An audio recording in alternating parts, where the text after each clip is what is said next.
The call came in at 3:14 in the morning. Baek Do-yeon's voice was tight, controlled, the way it only got when something had already gone wrong. He told Ji-hyuk that his wife's water had broken, that she was at Swedish Medical Center, that the labor was progressing fast, and the attending physician expected delivery before dawn. Ji-hyuk was sitting across from Yoon Seol-ah at a resort villa on Jeju Island, and outside the windows the South China Sea was dragging itself against black rocks below. He set the phone face down on the table. Seol-ah looked at him. He looked back at her, and Ji-hyuk, a man who had built an empire by making fast, ruthless decisions, made the one decision that would cost him everything he had not yet realized he could lose. He said, "Not yet." 2 words. No hesitation.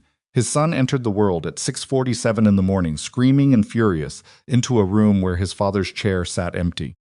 If you have ever waited for someone who never came, if you have ever held something irreplaceable alone, then you already understand what happened next. Before this story is over, you will want to remember where you were watching this. Drop your city and country in the comments below. Hit the like button, subscribe to this channel, and stay until the very end. Because what Amara Whitfield did after that empty chair will change the way you think about strength, silence, and the kind of woman a man only understands after he has already lost her. Amara had known something was shifting for longer than she let herself admit. It wasn't a dramatic realization. There was no single morning she woke up and decided she was living inside a lie. It happened the way most unraveling does, slowly, in small accumulations. A canceled dinner here. A phone call taken in another room there. An excuse that was slightly too clean, slightly too prepared, like someone had rehearsed it before she even asked the question.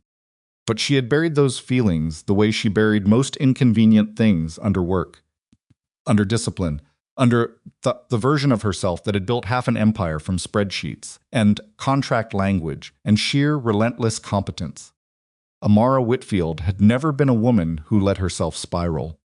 She analyzed, she organized, she fixed. She had been fixing things for Ji-hyuk since the beginning. She met him 11 years earlier when she was 23 and working as a junior analyst at a financial consulting firm in Seattle. He was 31, just beginning to build what would become Quan Meridian Logistics, and banks were turning him away because his collateral was insufficient and his credit history was too new. Her firm had been hired to evaluate whether Quan Meridian was worth the risk. Most of her colleagues looked at the file and saw a foreign national with ambition and insufficient documentation. Amara looked at the same file and saw architecture. She saw the container routes he had mapped between Seattle's port of Elliott Bay and the Korean ports of Busan and Incheon. She saw the contracts he had already negotiated with mid-sized shipping clients who couldn't afford the major carriers. She saw a man who understood exactly where the gaps were in the supply chain and had built something precise and practical to fill them. She also saw that his corporate structure was a mess, holding companies layered inside. Holding companies, liabilities mixed with assets in ways that made everything look riskier than it actually was. She rewrote it, not because her firm asked her to. Because she stayed late 3 nights in a row and rebuilt his entire financial structure from the ground up, reorganized the subsidiaries, separated the liabilities cleanly from the revenue-generating entities, and presented it to her senior partner with a recommendation that made Quan Meridian look like exactly what it was undervalued and overlooked. Ji-hyuk got his financing. He sent her a handwritten note. Not an email, an actual note, on thick cream stationery, in handwriting that was careful and deliberate, each letter formed like he was being watched. You saw something other people missed. I won't forget it. She had kept that note for 8 years, before she finally threw it away. By then she understood that the things Ji-hyuk said he would never forget were precisely the things he forgot first. But at 23, she had folded that note and put it in the inside pocket of her laptop bag. They were married 4 years later after a courtship that was intense and complicated and unlike anything Amara had imagined for herself. Ji-hyuk was not easy to love. He was guarded and demanding and chronically unavailable in ways that she had attributed, early on, to the pressures of building something from nothing. He worked at hours that made no sense, He kept relationships and contacts she didn't recognize. He had a particular kind of controlled authority in certain rooms that went beyond business confidence, something older, harder, built from a different kind of necessity. She understood what he was before he told her. She had always been too good with financial structures not to eventually recognize one designed specifically to hide criminal proceeds inside legitimate revenue. She found it in the third year of their marriage, when she was auditing one of the subsidiary companies he'd asked her to reorganize. The numbers were clean on the surface. Beneath them, they were not. She confronted him. Ji-hyuk didn't lie. That was the thing she had never been able to fully reconcile. When she put the documentation in front of him and asked him directly, he sat with it for a long moment and then told her the truth, not all of it, not at once, but enough. The organization, the docks, the network, the influence that moved between Seattle and the ports of Busan and Incheon in ways that had nothing to do with legitimate freight. She told him she needed a week. She spent that week sitting with the reality of who she had married and what she had helped build. And at the end of it, she made a decision that she would later understand was the first of several choices she made because she loved him more than she trusted her own instincts. She stayed. She established conditions. She would continue managing the legitimate corporate structure. She would not touch anything criminal, know anything operational, or be present for any conversation that crossed the line she had drawn. Ji-hyuk would maintain separation between those two halves of his life, and he would not put her name on anything that could implicate her in the parts she refused to see.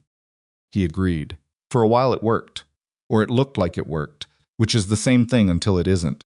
By the time she became pregnant, Amara had spent 6 years building the legitimate side of Quan Meridian into something real enough to stand on its own, a sprawling logistics network, with contracts across 3 continents, a legal team, a compliance department, and a reputation that had nothing to do with the darker machinery underneath. She was proud of that, even knowing what it shielded. She had done the work. The work was real. The pregnancy itself had been unplanned but not unwelcome.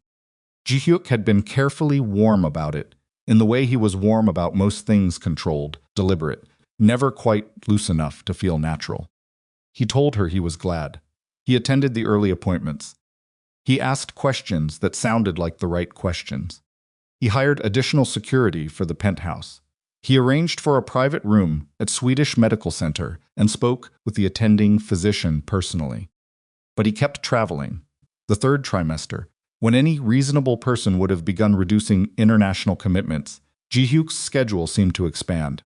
Hong Kong in September, Incheon in October, and then in early November, Busan a meeting, he said, that could not wait. She was 37 weeks pregnant. He told her he would be back before anything happened. She had heard that sentence before. The night before he left, she stood in the kitchen doorway watching him pack documents into a leather briefcase, and she had a moment, just a moment, where she almost said the thing she had been not saying for months. She almost asked him whether the meeting in Busan was actually a meeting, or whether it was something else, someone else, the thing she had been not asking since she found the text message in August that she had chosen to interpret charitably because she was 33 weeks pregnant and the alternative interpretation would have required her to do something she wasn't ready to do yet. She didn't ask. He kissed her forehead, told her to call Zuri if anything started, and left for the airport at 4:45 in the morning. Her sister, Zuri Whitfield, was 31, 5 years younger, and constitutionally incapable of maintaining a comfortable lie on Amara's behalf. When Amara called her the following evening and asked point-blank whether she had heard anything not theorized, not suspected, actually heard anything concrete about Ji-hyuk and another woman, there was a pause on the line that lasted 2 full seconds, too long. "What kind of anything?" Zuri said. "You know what kind," Amara said. Another pause. "How long?" Amara asked. "Amara, how long, Zuri?" Her sister exhaled. "I heard something close to 3 years. And I didn't tell you because you were pregnant, and I didn't want to." Amara ended the call. She sat on the edge of the bed for a long time. The penthouse was very quiet. Outside, the November rain was coming down in long gray sheets against the floor-to-ceiling windows, turning Elliott Bay into a smear of reflected light.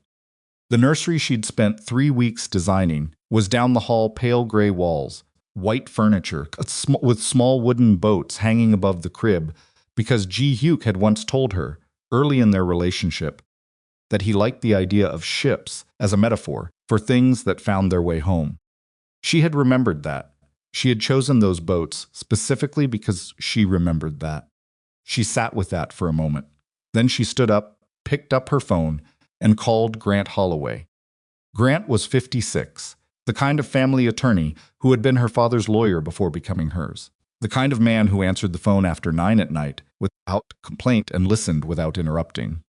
She told him what she knew. She told him what she suspected. She told him what she needed. He asked if she was certain. She told him she needed him to draft the petition regardless. She would decide whether to file it when she had more certainty. But she needed it ready. "I'll have it to you by morning," Grant said. She put the phone down and opened the photograph she'd been staring at. For 2 hours, a social media post from a hospitality account on Jeju Island, tagged at a luxury villa resort, showing a table set for an evening dinner. Ji-hyuk was not centered in the frame. He was in the background, deliberately peripheral, the way a man looks when he has gotten accustomed to being nearly invisible in photographs. But she knew the line of his shoulder. She knew the way he turned his head to the right when he was listening to someone he found interesting. The woman beside him was elegant, composed, the kind of Korean socialite whose style communicated old money and careful cultivation. Her name, Yoon Seol-ah, came up quickly enough when Amara searched it. The social pages were full of her. The photographs were full of her at events Ji-hyuk attended. The timestamps were full of her in places he had claimed to be alone. 3 years. Amara put the phone down. She went to the kitchen and made herself a cup of tea she didn't drink, and she stood at the window watching the rain, and she thought about the man who had sent her a handwritten note on cream stationery that said, "I won't forget it," and understood, said that finally, and without any remaining ambiguity, that she had built a life with someone who had been forgetting her for years. She didn't scream. She didn't break anything. Those were not the kinds of releases that worked for her. They scattered energy instead of concentrating it. What she did instead was go to her home office, sit down at her desk, and begin making a list. Not of grievances, not of evidence, a list of what she would need. Accounts, documents, resources, the specific pieces of the corporate structure she understood better than anyone alive, including Ji-hyuk, because she had built it. She was still at that desk at 2 a.m. when she felt the first contraction. She noted the time. The second one came 17 minutes later. The third at 15. She called Zuri first, not to apologize for hanging up earlier, not to continue the conversation, just to say, "It's starting. Can you come?" And then she called Swedish Medical Center to tell them she was coming in, and then she called Ji-hyuk. He didn't answer. She left a voicemail. Her voice was level. She told him her water had broken, that she was going to the hospital, that she hoped he would make arrangements to come home. She did not say please. She had decided, somewhere in the last 3 hours, that she was done asking. Zuri arrived in 20 minutes, still in her pajamas under her coat, and drove Amara to the hospital with her hands tight on the steering wheel and her jaw tight, and a specific kind of fury on her face that Amara recognized, the fury of someone who loves you and has been carrying something on your behalf for too long. At the hospital, the intake nurse asked whether her husband would be joining her. "I don't know," Amara said, and the honesty of that, the simple, flat, unadorned honesty of it, felt like the first real thing she'd said in months. She was settled in a room by 4 a.m. The labor was progressing. The contractions were getting closer. Zuri sat in the chair beside the bed and held her hand, and didn't talk much, which was the right instinct. Across an ocean and 11 time zones, Do-yun reached Ji-hyuk. He relayed the message clearly: active labor, hospital, aircraft ready on the runway within the hour if Ji-hyuk gave the word. Ji-hyuk was at a dinner table. Nam Gyeong-soo, Ji-hyuk's most senior financial strategist, a man whose face Amara had seen in conference rooms and never trusted without being able to say exactly why, spoke quietly about the costs of an early departure. The Busan contacts were sensitive. The meeting at dawn was not optional. A chairman who left mid-negotiation to attend a birth sent a particular message about where his priorities resided, and those contacts would interpret that message in ways that created organizational instability. Ji-hyuk listened to this. Then he looked toward the bedroom door, behind which Seola had retired for the evening. He said, "Not yet." Do-yun reported back to no one. There was nothing left to report. At 6:47 a.m. Pacific time, Amara Whitfield pushed her son into the world. He was healthy and furious and loud, which she would remember for the rest of her life as the first evidence of his personality. The nurses placed him on her chest, and his screaming went ragged, and then quieter as he registered the sound of her heartbeat, and Amara looked at his face scrunched and red, and absolutely specific, already entirely himself, and she felt the thing she had been braced for not to feel because she'd been afraid that exhaustion and grief and betrayal would crowd it out. She felt it anyway. She felt it completely. She looked over at Zuri, who was crying in the chair with her hand over her mouth, and she said, "His name is Noah." Zuri nodded. She couldn't speak. Amara looked back at her son.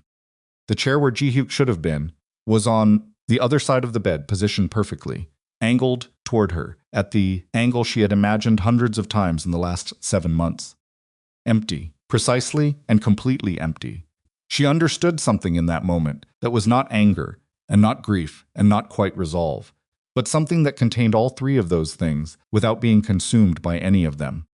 She understood that she had been waiting for Ji-hyuk to choose her, since before she admitted she was waiting, and that the man who had looked at a phone call from Do-yun and said not yet had answered a question she had been asking for years, without knowing she was asking it. She was not going to keep asking. Ji-hyuk landed in Seattle 14 hours after Noah's birth.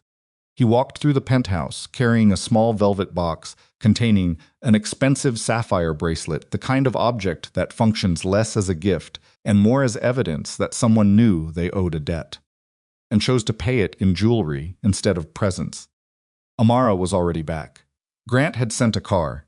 She had not called Ji-hyuk to tell him she'd been discharged, not because she was punishing him with the silence, but because she had stopped organizing information around his schedule. Not to the nursery, where she was sitting in the rocking chair, feeding Noah, and he stood in the doorway with the velvet box in his hand and looked at his son for the first time. His face did something complicated.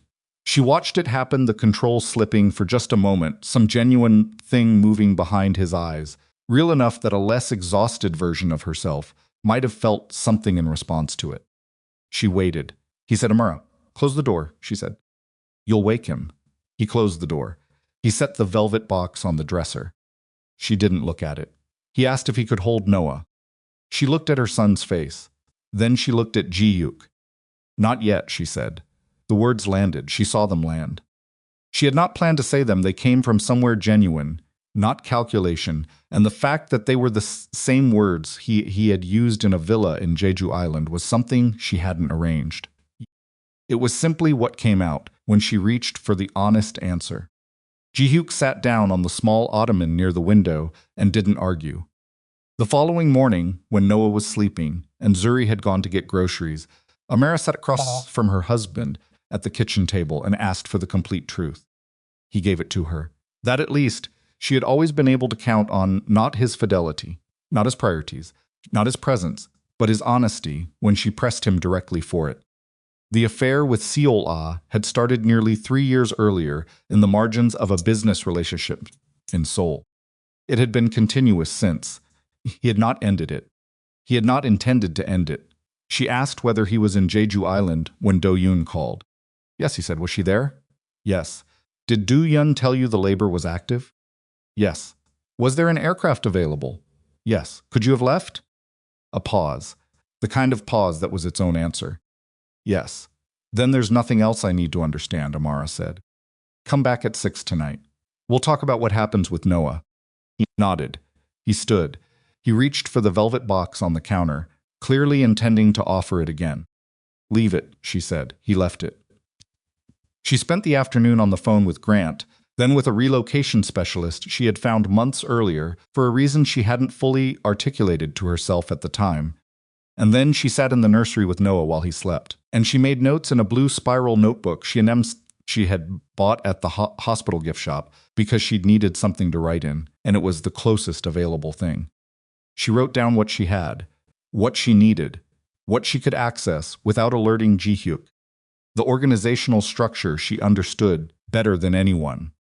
The corporate entities that were legally registered in her name, a protective arrangement Ji-hyuk had established years ago to insulate certain legitimate assets from criminal investigations, a decision that had made complete sense at the time, and now made a different kind of sense entirely. She was still writing when her phone rang. Ji-hyuk. 10 minutes before 6, she answered. There was noise in the background voices, radio traffic, the specific ambient texture of a working dock at night. Something happened at the terminal, he said. I need to deal with it. She listened to the dock sounds behind him. Ji-hyuk, she said. If you don't come tonight, I need you to understand what that means. A beat. I'll be there as soon as I can, he said. She sat with the phone in her hand after he hung up and counted to 10. Then she stood up, went to the bedroom, and began packing with the particular efficiency of someone who is only now moving her body to catch up with her mind. She didn't pack everything. She packed Noah's things completely, and she packed her own essentials, documents, drives, the blue notebook, the medications, 3 changes of clothes with a precision that looked, if anyone had been watching, like she had rehearsed it, because she had in her mind many times. Zuri came back from the grocery store to find Amara dressed Noah in the carrier, 2 bags by the front door. I need your car, Amara said. Zuri looked at the bags, looked at Noah, looked at her sister's face. She said. She didn't ask any questions. She handed over her keys. Amara paused at the door. She went to the kitchen counter and picked up the velvet box and opened it, not because she wanted the bracelet, but because she wanted to see it one more time with clear eyes to confirm that she understood what it was. It was an apology designed to make the giver feel better. It was expensive and useless and 12 hours too late. She set it back down. She took off her wedding ring, set it beside the box. She found a notepad in the kitchen drawer and wrote 5 sentences. She left the notepad on the counter where he would see it before he saw anything else. You chose where you wanted to be when Noah came into the world. I'm choosing where I want to be for the rest of his life. A place where he will never be someone's second priority. I won't be making decisions around your schedule anymore. The attorney's information is in your email. She picked up Noah, picked up the bags, and walked to the elevator. Ji-hyuk reached the penthouse at 9:40 that night. He saw the ring before he saw the note. He read the note twice. He called Amara's phone and got voicemail. He called Zuri's phone and got voicemail. He called Do-yun, who deployed the organization's resources within the Hour 3 teams, surveillance access, contacts across Seattle's infrastructure who owed Ji-hyuk favors and understood that a missing person request from the chairman was not a request. By midnight, they had found Zuri's car parked at a transit center in Tacoma, the engine cold. Beyond that, they found nothing. Amara Whitfield, who had spent 6 years studying how the Kwan organization tracked, monitored, and located people, had used everything she knew to become unlocalizable. She had switched vehicles at the transit center. She had avoided toll systems and traffic cameras using routes she had mapped months earlier in the kind of idle mental preparation that isn't planning yet, but becomes planning when you need it. She had a cash reserve. She had a burner phone. She had a destination that existed in no document Ji-hyuk could access. What she carried with her, besides Noah and Zuri and the blue notebook, was a specific, cold, clear-headed understanding of her own worth. She had built something real. She had skills that existed independent of Ji-hyuk, independent of the empire, independent of the corporate structure whose legitimate face she had designed. She had built it once. She could build something new. And as Zuri drove south through the November dark with Noah asleep in the back seat, Amara opened the blue notebook to a fresh page and wrote, at the top, in her small, precise handwriting, "What happens next?" The organization spent 3 weeks searching for her. They found nothing that mattered. Then something else happened that neither Amara nor Ji-hyuk had anticipated, and it changed the geometry of everything. The photographs from Jeju Island went public. Not the ones Amara had found on the hospitality account, a different set, clearer and more explicit, taken by someone who had been deliberately positioned to capture Ji-hyuk and Seola together. Someone who understood the value of documentation. Someone who wanted the images to circulate, who fed them to the right entertainment and business media outlets at a moment calculated to cause maximum damage. Ji-hyuk's captains saw them. His Busan contacts saw them. His Seattle rivals saw them. A man who had abandoned his laboring wife for a woman in Jeju Island was one thing. A man whose private life had become public humiliation was something else. It was evidence of vulnerability, of distraction, of a weakness that could be exploited. The captains began having conversations that didn't include Ji-hyuk. The rivals began making moves that assumed he was preoccupied. The organizational structure that had functioned on fear and respect began to develop small structural cracks, the kind that don't look serious until they are. Do-yeon, who was loyal to Ji-hyuk in a way that went beyond the organizational to something more personal, brought him the intelligence directly. And Ji-hyuk, sitting in the empty penthouse, his son's wedding ring still on the kitchen counter and his wife's notepad in his hand, began to understand that the photograph leak had not been accidental. Someone had arranged it. Someone who had access to his schedule, his location, and the knowledge that a public scandal at precisely this moment would destabilize the organization's confidence in him. He thought about Gyeong-soo. He thought about the Busan meeting. The one that couldn't wait. The one Gyeong-soo had insisted was critical. The one that had provided the rationale for staying on Jeju Island while Do-yeon's phone calls went unanswered. He thought about how Seola had come to be in his life 3 years ago, and who had introduced her, and in what context, and what Gyeong-soo had said about her at the time. He pulled the thread. It didn't take long. The trail from the photograph leak led to a mid-level media contact who had been paid through a shell account. The shell account had a paper trail that Do-yeon's people were able to follow partially before it disappeared into layers that were deliberately obscured, but not obscured well enough to be meaningless, only well enough to be deniable. Ji-hyuk sat with what he knew and what he suspected, and he began to understand something that was larger and older than the affair, larger than the photographs, larger than Amara's absence. But what he couldn't yet see, what he didn't yet know, sitting in that empty penthouse, was that Gyeong-soo had already moved the next part of his plan. And that part involved Amara. She had settled temporarily near Portland in an apartment under her maiden name, and she was beginning to rebuild with the particular quiet intensity of someone who has done the emotional grief work in the car and is now simply focused on what comes next. Noah was healthy. Zuri was there. She had contacted 2 former clients from her consulting work people she'd helped independent of the Kwan organization, and preliminary conversations about a new advisory practice were already underway. She was, by most external measures, doing everything right. Which is why the package surprised her. It was on her doorstep on a Thursday morning, no sender address, wrapped in plain brown paper. She almost didn't open it. She had developed better instincts in the past 3 weeks about things that arrived without explanation. But she was holding Noah, and she was tired, and it was a small package, and she told herself it was probably something from Zuri. Inside was a silver baby rattle. It was the kind of antique piece that cost money heavy, ornate, the kind of thing passed down through families. There was no note attached to the rattle. There was instead a photograph. The photograph showed Amara from behind, leaving a pediatric clinic with Noah in the carrier. The picture had been taken from a vehicle across the street. Sans, the angle was elevated slightly through a car window, the kind of shot that is taken when someone is surveilling a target and wants them to know they've been found without showing themselves. Amara looked at the photograph for a long time. Then she put Noah in the crib, sat down at the table, and opened the blue notebook. She did not write what happens next. She wrote, "They found us." Adjust. She turned to a fresh page and she began to plan. She didn't sleep that night. Not because Noah was difficult. He went down at 9 and stayed down, which was the only mercy the evening offered. She didn't sleep because, like green wood splitting, she sat at the kitchen table with the photograph in front of her and the baby rattle pushed to the far edge of the table where she didn't have to look at it. and she worked through every variable she could identify, with the same methodical focus she used to bring to a bad balance sheet. Someone had found her in under 3 weeks. That was the first problem.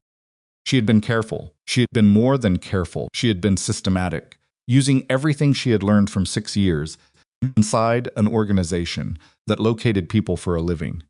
She had avoided the obvious traps. She had not used her credit cards.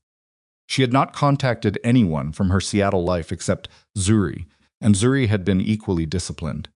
She had registered the apartment under a name. She had legal access to a family trust, established years before her marriage, dormant long enough to be unremarkable.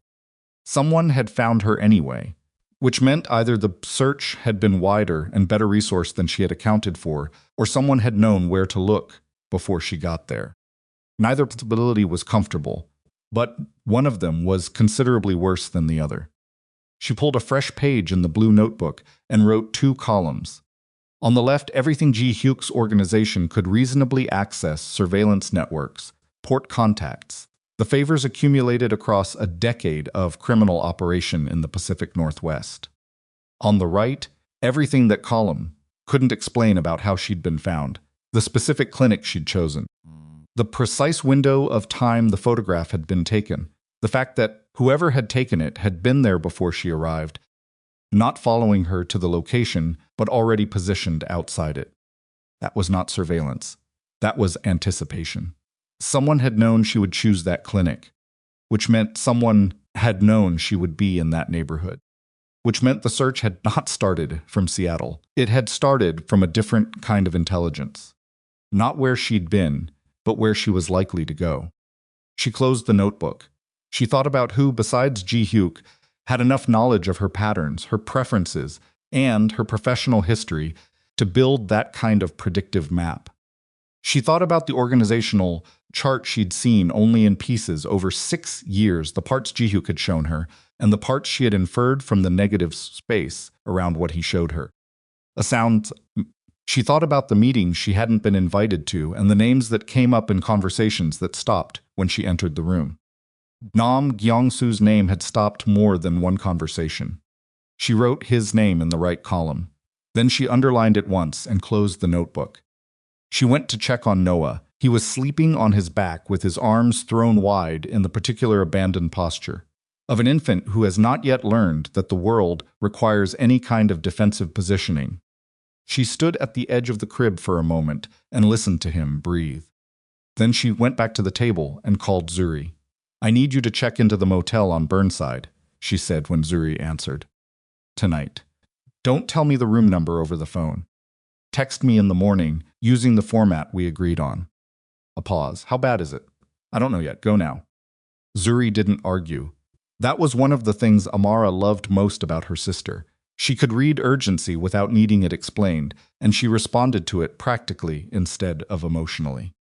She heard Zuri moving in the background, the sound of keys, a closet opening.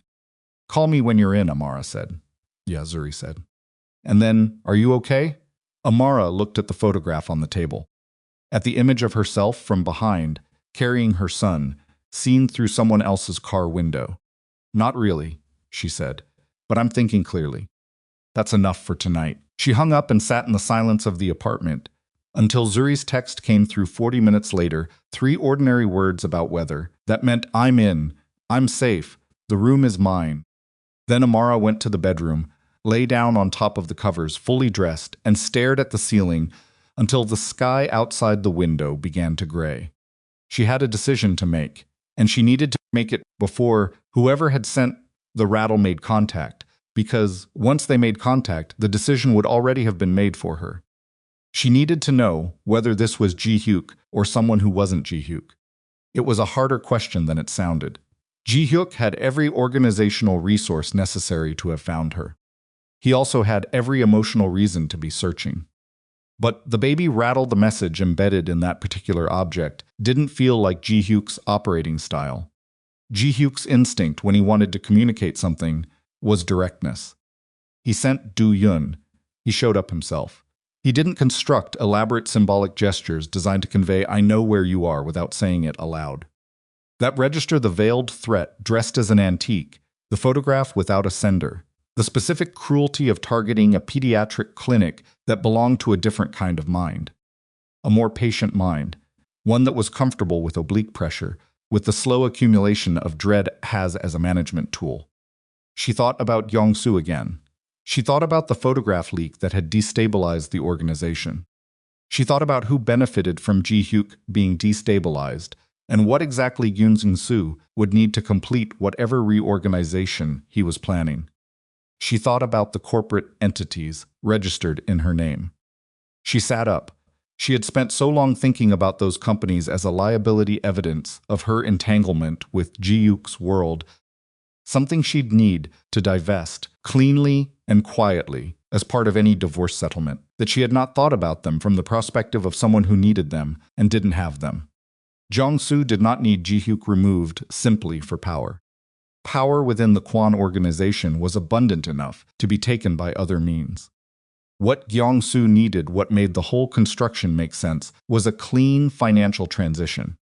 A way to move control of the legitimate corporate infrastructure that Ji-hyuk had built without triggering the federal oversight that came with any abrupt ownership transfer in registered entities. The only person who could facilitate that transition without raising immediate legal flags was the person whose name was already on the paperwork. Amara Whitfield. The rattle wasn't a threat designed to bring her back to Ji-hyuk. It was the opening move in a negotiation. She understood this with the same cold clarity she brought to a fraudulent balance sheet, the kind of recognition that arrives not as a surprise, but as the thing that makes every previous confusion resolve into sense. She sat with it for 30 seconds, orienting herself inside this new geometry. Then she stood up, made coffee, and began working through what she needed to do, before the second move arrived. The second move arrived 4 days later. She was in the apartment, Noah and the bouncer on the floor beside her, while she worked through documents on her laptop, when her phone rang from a number she didn't recognize. Seattle area code. She let it ring twice, then answered without speaking. Ms. Whitfield. The voice was male, measured Korean-accented English, with the slightly formal construction of someone who had learned the language as an adult. I appreciate that you're being careful. That's sensible. She said nothing. My name is Nam Young-soo, the voice said. I think you already know who I am. I know who you are, she said. Then I won't waste your time with context. I need a set of corporate transfers processed through your registered entities. The documentation is already prepared. Your signature is the only outstanding requirement. She was quiet for a moment. Noah made a small sound from the bouncer, and she reached down and adjusted the strap across his chest without taking her eyes off the wall. And if I say no, she said.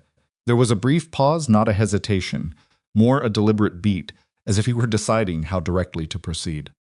A frightened mother signs faster than a widow, he said. The line went dead.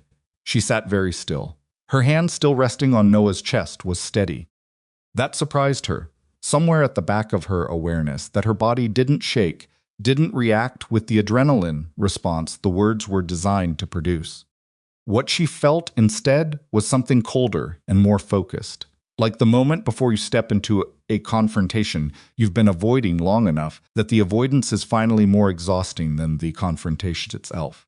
She picked up her phone and navigated to the call's audio. She had started recording all incoming calls 4 days ago when she first understood what the rattle meant. The recording had captured everything. She listened to it once, from the beginning. A frightened mother signs faster than a widow. She saved the file to 3 separate locations, including an encrypted cloud account she had established years before her marriage and never associated with any Kwon entity. Then she sat for a moment with the phone in her hand, and the recording safely stored, and Noah making small contented sounds below her. She dialed Ji-hyuk's number. He answered on the second ring, which meant he had been waiting for her call. His voice was controlled, but not entirely. There was a tightness in it, the specific compression of a man who has been holding something under pressure for too long. Amara, we have a problem, she said, and it belongs to both of us. A long silence. Where are you, he said. That's not what I called to discuss. Amara, I called Gyeong-soo. He just threatened me. She paused. He threatened Noah. The silence on the other end of the line changed quality. It went from the silence of restraint to something else, something that had no name exactly, but that she recognized as the particular stillness of Ji-hyuk when he was managing something dangerous within himself. "What did he say?" Ji-hyuk said. She told him the exact words. She did not editorialize. She delivered them as data. Another silence. "I need to see you," he said. "I know. I need to know your—" "I'm not going to tell you where I am over the phone," she said. "I'll choose the location. I'll tell you 48 hours in advance. You come alone. No security. No weapons. No Do-hyun. If I see anyone else, I leave." "Understood. I mean it, Ji-hyuk." "I know you mean it." She told him she would be in contact and ended the call. She sat for a moment. Then she looked down at Noah, who had grabbed his own foot and was regarding it with the intense concentration of someone encountering a foot for the first time. "All right," she said quietly. To herself, mostly. Or maybe to him. She opened the blue notebook and started a new page. While Amara was writing, Ji-hyuk was sitting in the penthouse with Do-hyun standing at the far end of the room, and the first genuine thing Ji-hyuk had felt in 3 weeks moving through him in a way that was difficult to manage cleanly. Not love, exactly, or not only love, something more animal. The specific fury that arrives when a threat is made against something you have already failed and cannot utter to fail again. "Tell me everything you have on Gyeong-soo," Ji-hyuk said. Do-hyun had been building a file for 2 weeks, anticipating this conversation. He laid it out methodically. The Shell account that had funded, the photograph leak, the media contact in Seoul, the secondary contacts in Busan who had reported conversations they shouldn't have been party to, the patterns of communication between Gyeong-soo and Seol-ah that predated Ji-hyuk's relationship with her by more than a year. Ji-hyuk listened without interrupting, which was unusual. He was a man who processed information by questioning it in real time, poking at the edges of what was presented to find what was being omitted. Tonight, he sat still and listened from beginning to end, and when Do-hyun finished, he was quiet for a full 30 seconds. "Seola Ji-hyuk said, yes," Do-hyun said. "He used her to get to me." "It appears so. Beginning before you met her." Ji-hyuk stood up and walked to the window. The city below was doing its ordinary evening business, traffic lights, cycling, the water tower on the hill, lit red against the dark, the ordinary machinery of a place that didn't care about anything happening in this apartment. "How long has he been planning this?" Ji-hyuk asked. "At minimum 4 years, Do-hyun said. Possibly longer." Ji-hyuk turned around. "And the companies. Amara's companies. Without her signatures, the transfer can't proceed without triggering federal flags on multiple registered entities. The corporate structure she built is airtight. He needs her. Which is why he threatened her." "Yes." Ji-hyuk crossed the room and picked up the glass of water on the table and drank from it. His hands were steady. That was something he had always been able to count on his body, cooperating with his control, even when his mind was somewhere else entirely. "What did I miss?" he said. Not to Do-hyun specifically. More to the room. Do-hyun, who had been Ji-hyuk's lieutenant for 9 years and had developed a precise understanding of which questions were meant for him, stayed quiet. "I had a strategist in my organization who spent 4 years building a play to take everything from me," Ji-hyuk said. "I had a woman in my bed who was working with him from the beginning. And while all of that was happening, my wife was building the one thing they both needed, and I was too focused on everything else to understand what I had."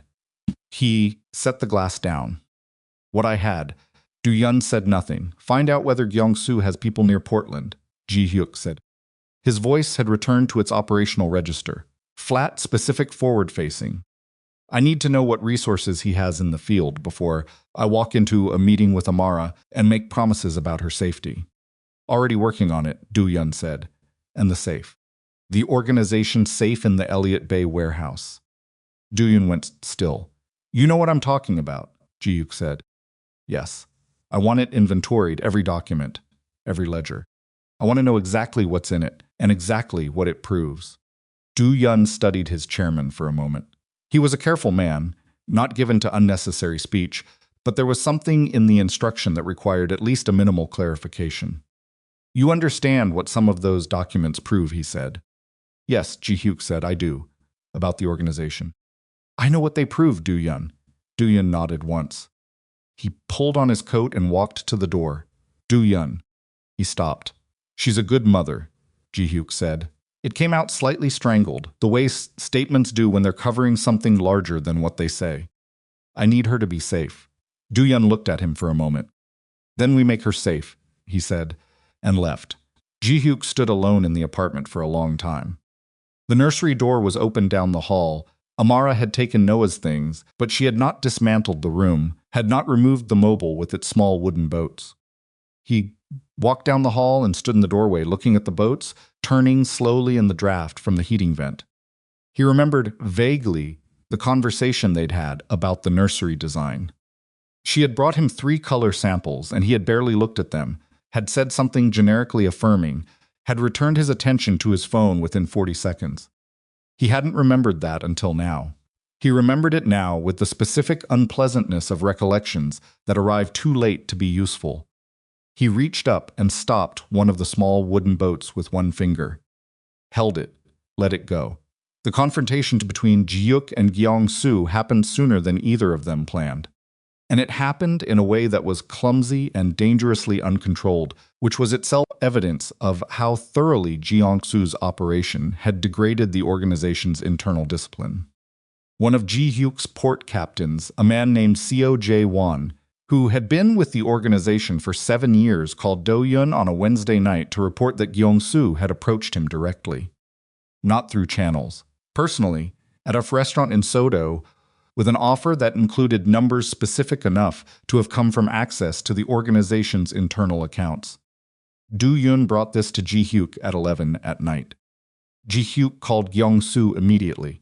Gyeong-soo answered. He didn't sound surprised to be called, which meant he had been expecting it, which meant the approach to Jae-won had been deliberate, a provocatless designed to force Ji-hyuk into motion before he was ready. You approached Jae-won, Ji-hyuk said. I had a conversation with Jae-won. Gyeong-soo said, these things happen, with internal account numbers. A pause. Jae-won has an active imagination. Gyeong-soo, Ji-hyuk's voice was very quiet. That was the thing people who didn't know him well misread. They expected volume as a signal of danger. People who knew him understood that the lower the register, the closer he was to something irreversible. Tell me what you think this ends. With a clean transition, Gyeong-soo said. The same thing it always ends with when an organization outgrows its current leadership.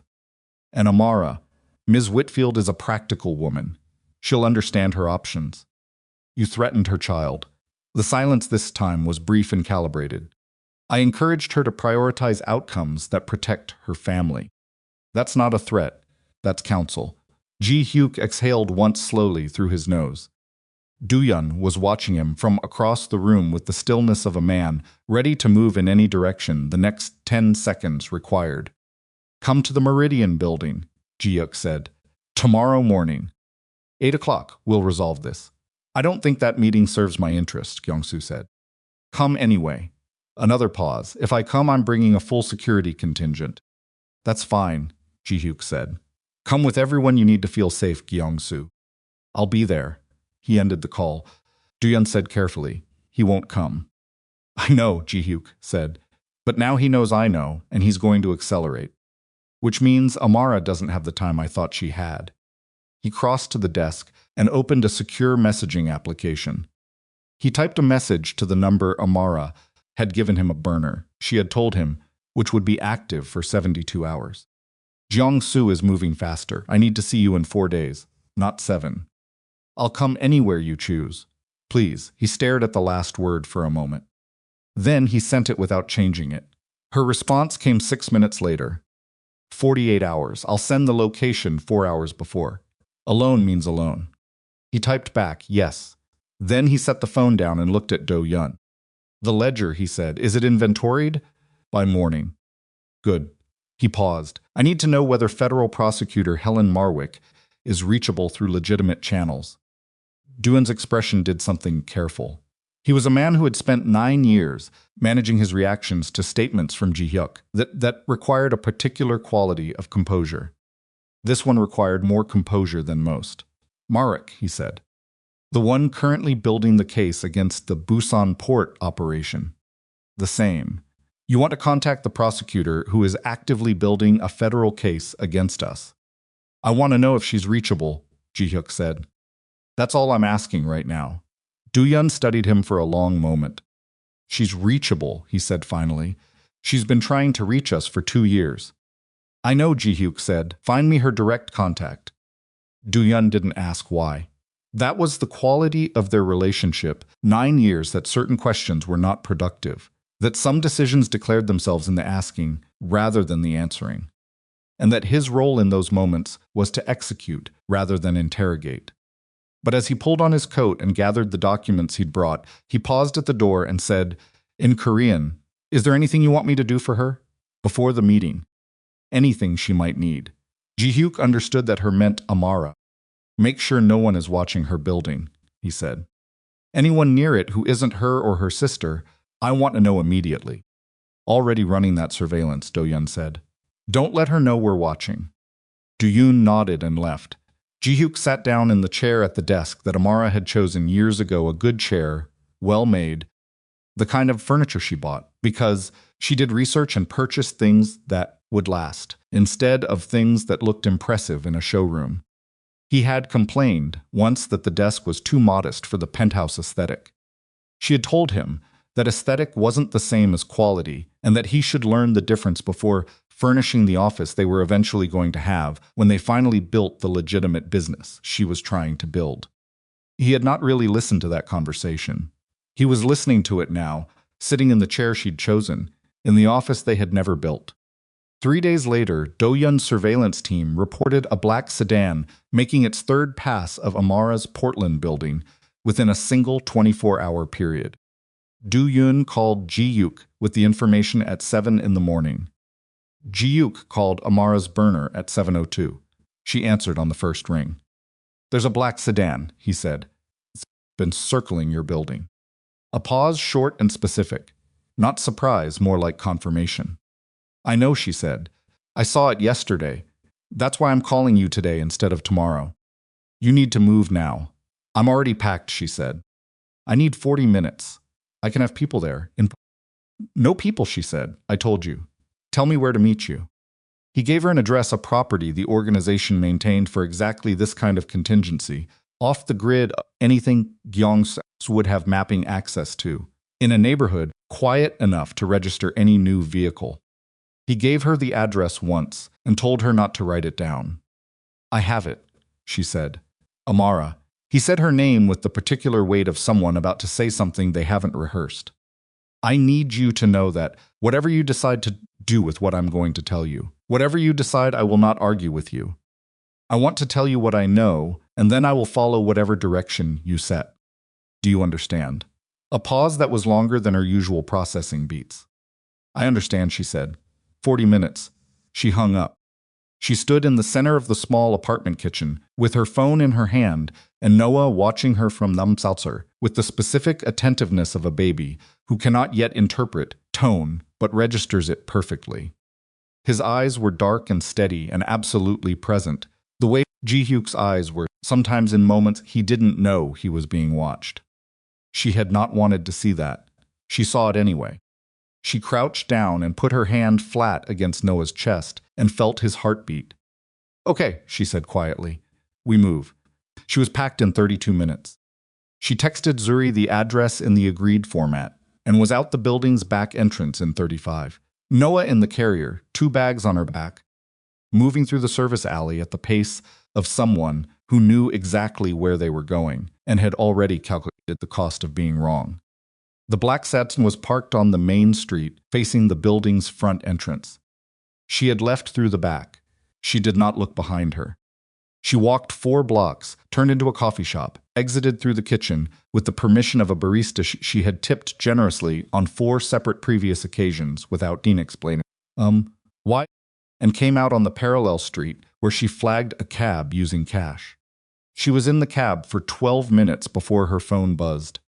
It was a text from the burner number she'd used for Ji-hyuk. The sedan moved. It's heading toward the back of your building. She stared at that message for 3 seconds. Then she typed, already gone. She watched the 3 dots appear and disappear twice before his response arrived. Good. And then, after a pause, I have something to tell you when I see you. About Gyeongsu. About all of it. I should have told you things a long time ago. I'm sorry that I didn't. She read the message twice. She did not reply. She put the phone in her coat pocket and looked out the cab window at Portland moving past in the gray morning light, and she thought about what it meant to arrive at an apology. Years after the moment when it would have changed anything, a sound like green wood splitting, and whether that apology was worth anything at all. The answer to that question mattered right now compared to the more immediate question of what she was walking into when she reached the address he'd given her. She thought about the recording on her phone.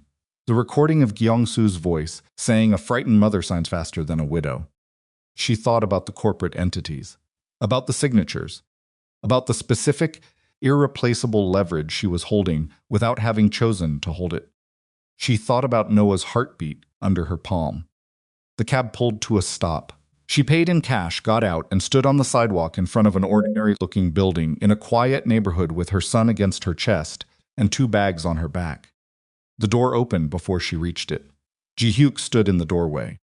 He looked different from the last time she had seen him, not dramatically, not in any way that would be obvious to someone who hadn't known his face as well as she had. But there was something gone from around his eyes, some quality of invulnerability that she had always read as confidence, and now understood had been armor. He was wearing a plain dark coat, no watch she recognized. No security visible behind him. He looked at Noah.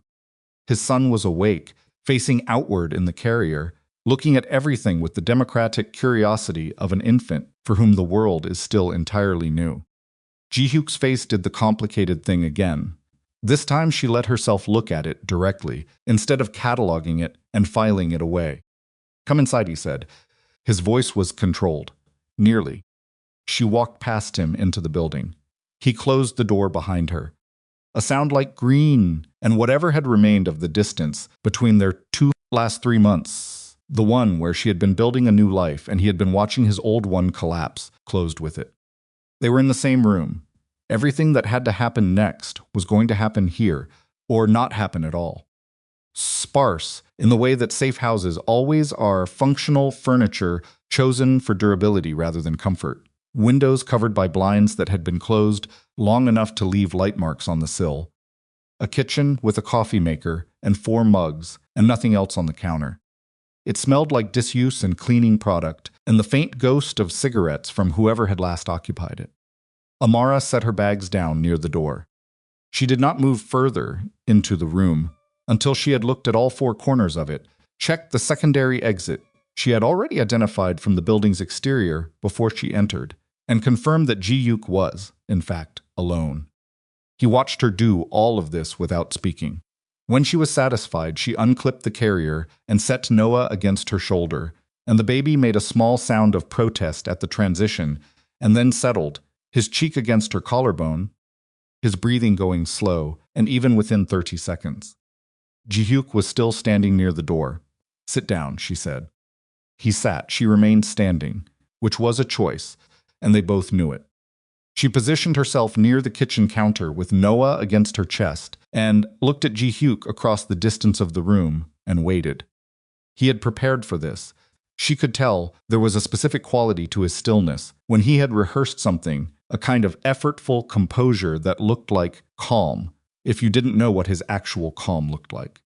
His actual calm was looser, more careless, the composure of a man who wasn't working for it. This was the other kind. "Seola and Gyeongsu have been working together since before I met her," he said. He said it plainly, without preamble, which she respected.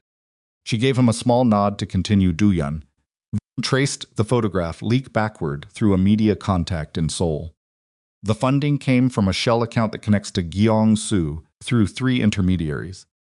The account has been active for 4 years. He paused.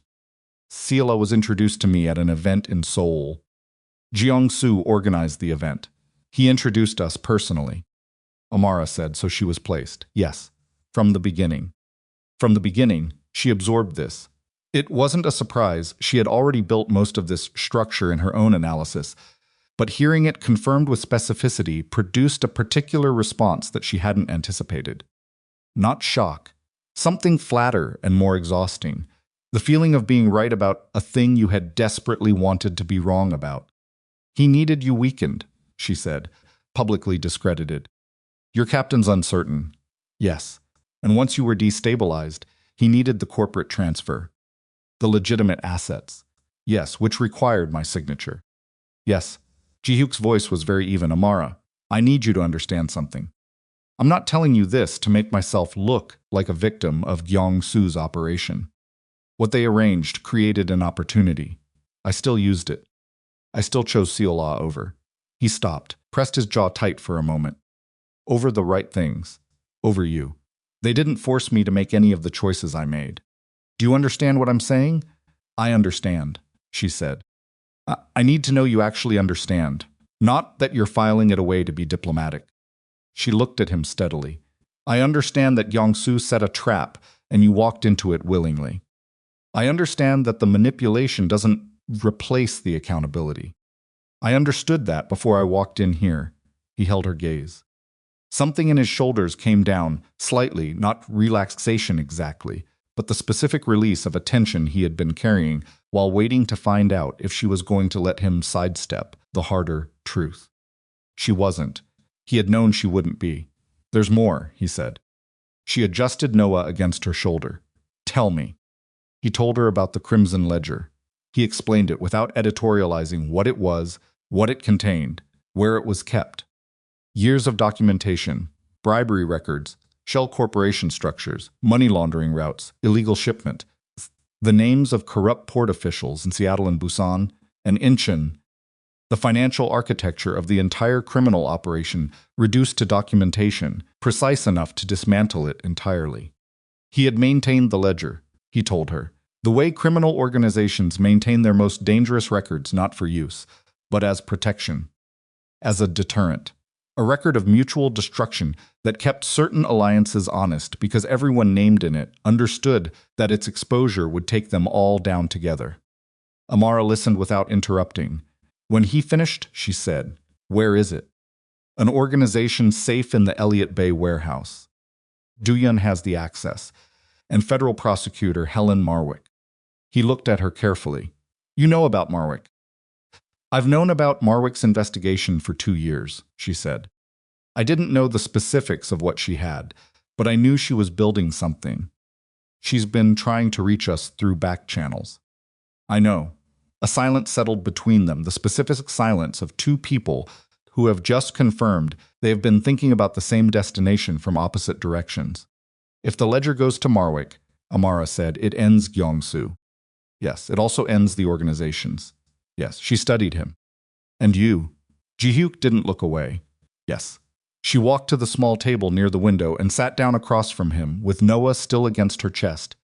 And she looked at the man she had married, and the man he was in this moment, and tried to locate the distance between those two things with any accuracy. You called Marwick's office, she said. It wasn't a question. Dooyeon made the contact. Preliminary only, nothing committed. But you're telling me this because you're considering it. I'm telling you this because I wanted you to know the option exists before Gyeong-su makes his next move, Ji-hyuk said. And because, whatever happens next, I don't want to make decisions that affect Noah's life without at least telling you what they are first. Noah stirred against her chest. She put her hand on his back automatically, the steadying pressure that settled him, and felt him exhale and go heavy again. Ji-hyuk watched that gesture. He has your eyes, Ji-hyuk said quietly. It came out rougher than he intended. He looked away. She didn't respond to that. How long do we have before Gyeong-su moves on the corporate entities? She asked. Dooyeon thinks he'll try to force the issue within 2 weeks. He's already approached at least one captain directly. He's going to need to act before the organization fractures completely around the uncertainty. What does forcing the issue look like? Ji-hyuk was quiet for a moment. It looks like what you already received. The rattle. The photograph. But louder, she nodded slowly. He'll escalate the threat to Noah. That's the most direct leverage he has against you. He knows it. She sat with that. She sat with it the way she sat with bad financial data, not flinching from it, not catastrophizing it, just letting it exist in front of her until its actual shape became clear rather than the shape fear wanted to give it. I have the recording of his call, she said. The one where he threatened Noah. Ji-hyuk's expression shifted fractionally. You recorded it. I've been recording all incoming calls for 10 days. He looked at her for a moment, with something in his face that was difficult to categorize, not admiration exactly, or not only admiration, but the specific expression of a man confronted with evidence that the person across from him has been several steps ahead of him for longer than he realized. That recording plus the ledger, he said slowly. Plus whatever you can give Marwick on the corporate structure, she said. The whole thing, a complete picture. Amara, I know what I'm saying. If you cooperate with Marwick on the corporate side, there will be questions about what you knew and when. Grant has been preparing documentation for 6 months, she said. My separation from the criminal operation is documented and defensible. I had conditions, Ji-hyuk. I maintained them. The legitimate side is clean. He studied her. You've been preparing for this for 6 months. She held his gaze. I've been preparing for the possibility that something like this would eventually happen for most of our marriage. I just didn't know what form it would take. The room was very quiet. Outside, a car moved past on the street below, its sound rising and falling and gone. Ji-hyuk put his hands flat on the table. They were not quite steady. She noticed that the way she noticed everything filed it, understood its meaning, moved past it.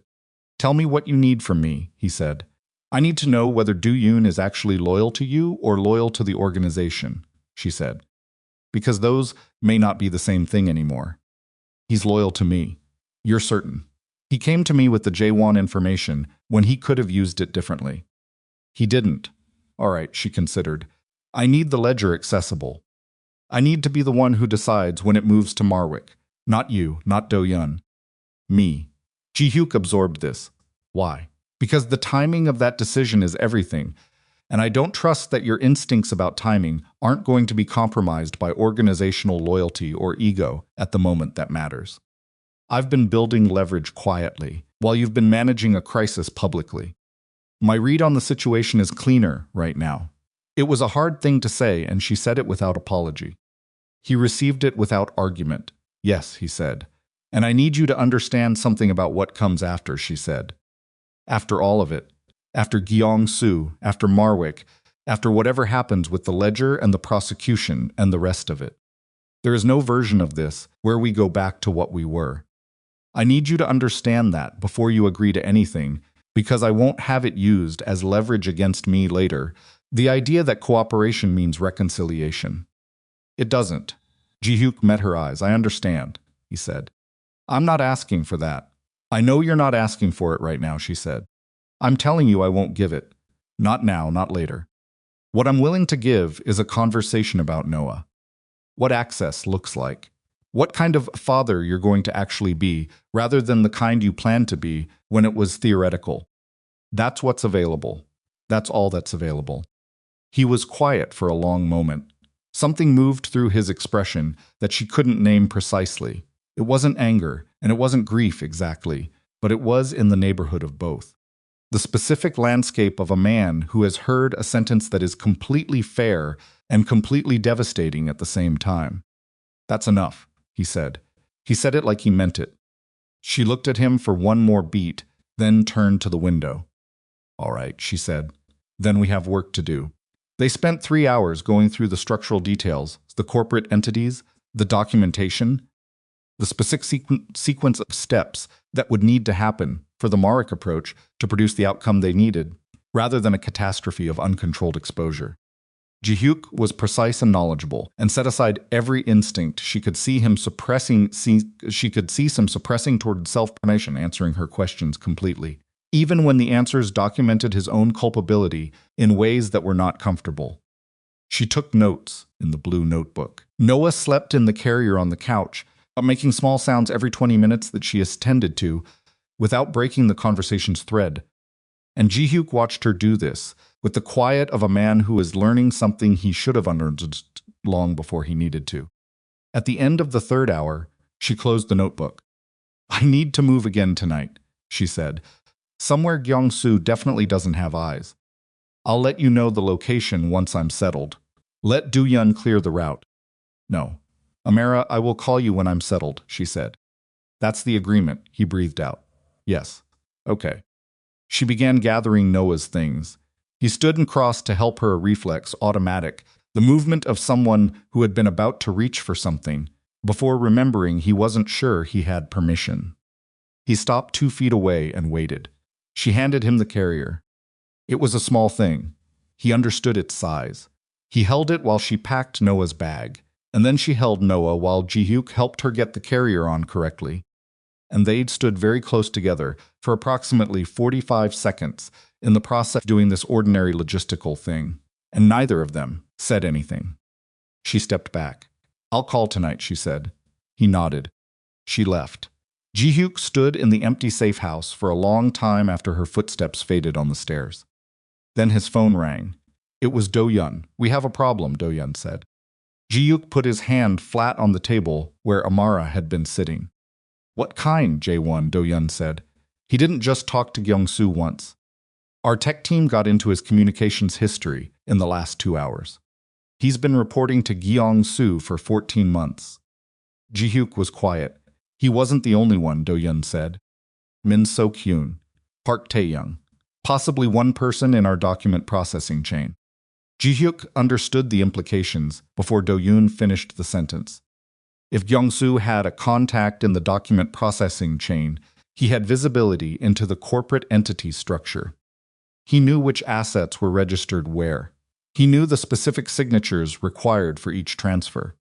He knew exactly which ones required Amara. The safe house, Ji-hyuk said. Unknown, Do-yun said. But if there's a leak in document processing, they may have visibility into properties registered to our secondary entities. It's possible they know about the Burnside property. Ji-hyuk was already moving toward the door. How long ago did she leave? 20-25 minutes. Find her. She's on a burner. She's not. Find her, Do-yun. He was already on the stairs, however you have to do it. He made it to the street in 40 seconds. He pulled up the contact for Amara's burner and called. It rang 6 times and went to voicemail. He called again. On the 3rd attempt, she picked up. I told you I'd call when. There's a leak in my organization, he said. Someone in document processing. They may know about the Burnside safe house. I need to know where you are right now. A silence that lasted 3 seconds. He could hear her breathing shift, not panic. Just the rapid recalibration of someone integrating new information. I'm in a cab, she said. Which direction, she told him. There's a women's shelter on 14th, he said. Do-yun has a contact there. The director, a woman named Patricia Vance. Tell her Ji-hyuk sent you. She'll know what that means. How do I know that contact isn't compromised? Because Vance has never been in any organizational document. She's a personal connection, not an organizational one. There's no paper trail. A pause. He could hear the cab's engine, the ambient sound of the city. How did you develop a personal connection with a women's shelter director? Amara said. It's a long story. Tell me anyway, he almost didn't. Then my mother used a shelter when I was 9. She didn't survive. Patricia Vance works with families in that situation. I've funded the shelter privately for 11 years. No one in the organization knows. A longer pause this time. All right, Amara said quietly. 14th Street. She redirected the cab. Ji-hyuk stood on the sidewalk outside the safe house and watched the street for any vehicle that didn't belong. There was a gray sedan he didn't recognize idling at the far corner. He memorized the plate and texted it to Do-yun. Do-yun's response came in 90 seconds. Registered to an LLC with no verifiable ownership chain. 3 weeks old. Ji-hyuk looked at the sedan. The sedan stayed where it was. It had been watching the safe house. Gyeong-soo already knew about the building, which meant he had been watching when Amara arrived, when she went inside, when she left. He had her approximate direction of departure. He had the timing. Ji-hyuk called Do-yun. The sedan has been here since before Amara arrived. I know, Do-yun said, his voice flat, in the way it went when he was already managing the implications of something. There's something else. Say it. Jaewon's communications. There's one message from 6 days ago. To Gyeong-soo. A pause. It includes a photograph of Amara's Portland apartment building and a notation about the pediatric clinic. Ji-hyuk stopped moving. Jae-won found her, Do-yeon said. Not Young-soo's separate network. Jae-won, from inside our search operation. The cold settled into Ji-hyuk's chest with a specific weight that he identified, after a moment, as shame. He had deployed his organization to find his wife and protect her, and the same operation had handed her location to his enemy. He had believed he was searching, and he had, without knowing it, been pointing. Does Gyeong-soo know about the shelter? Ji-hyuk said. Not yet. The message threads don't include it. Amara left before they could follow her to the next location. Make sure it stays that way. Working on it. Ji-hyuk walked to his car. He sat in the driver's seat for a moment with his hands on the wheel and worked through the revised geometry of the situation as it now stood. Gyeong-soo was closer than Ji-hyuk had thought. He had organizational penetration that extended into Ji-hyuk's search teams. He had documentation visibility that gave him the corporate structure in detail. He had been watching Amara since before she knew she was being watched, and the only reason she had not already been cornered into a signing was that she had moved first. She had always moved first. The leverage balance had shifted. What had been a dangerous situation was now becoming a compressed one, the kind of situation that resolves quickly, one way or another, because too many pieces are in motion for any equilibrium to hold. He pulled out of the parking space and drove. His phone rang as he was turning onto the main road. Unknown number, he answered. I know she went to the 14th Street shelter, Gyeong-soo said. I'm telling you this to demonstrate the conversation has changed. Ji-hyuk kept his voice neutral. What do you want? What I've always wanted, Gyeong-soo said. A clean transition. I'm not unreasonable, Ji-hyuk. Give me the corporate access, and I'll leave your wife and son untouched. She can go wherever she wants. Build her consulting practice. Raise the boy. None of it interests me. And the ledger, a pause. The ledger is a separate negotiation. No, Ji-hyuk said. It isn't. Don't make this harder than the shelter, Ji-hyuk said. Who told you? Gyeong-soo was quiet. Do-yoon, Ji-hyuk said. It arrived not as a question, but as the worst possible answer to a question he had been refusing to ask. I'll give you 24 hours, Gyeong-soo said. After that, Ms. Whitfield's situations becomes significantly less comfortable. The call ended. Ji-hyuk drove for 4 blocks before he pulled over. He sat in the car with both hands on the wheel and stared at the rain beginning to come down against the windshield and worked through what he had just understood. Do-yeon had been with him for 9 years. Do-yeon had brought him the Jae-won intelligence. Do-yeon had suggested the 14th Street shelter. Do-yeon had made the preliminary contact with Marwick's office. Do-yeon knew about the Crimson Ledger.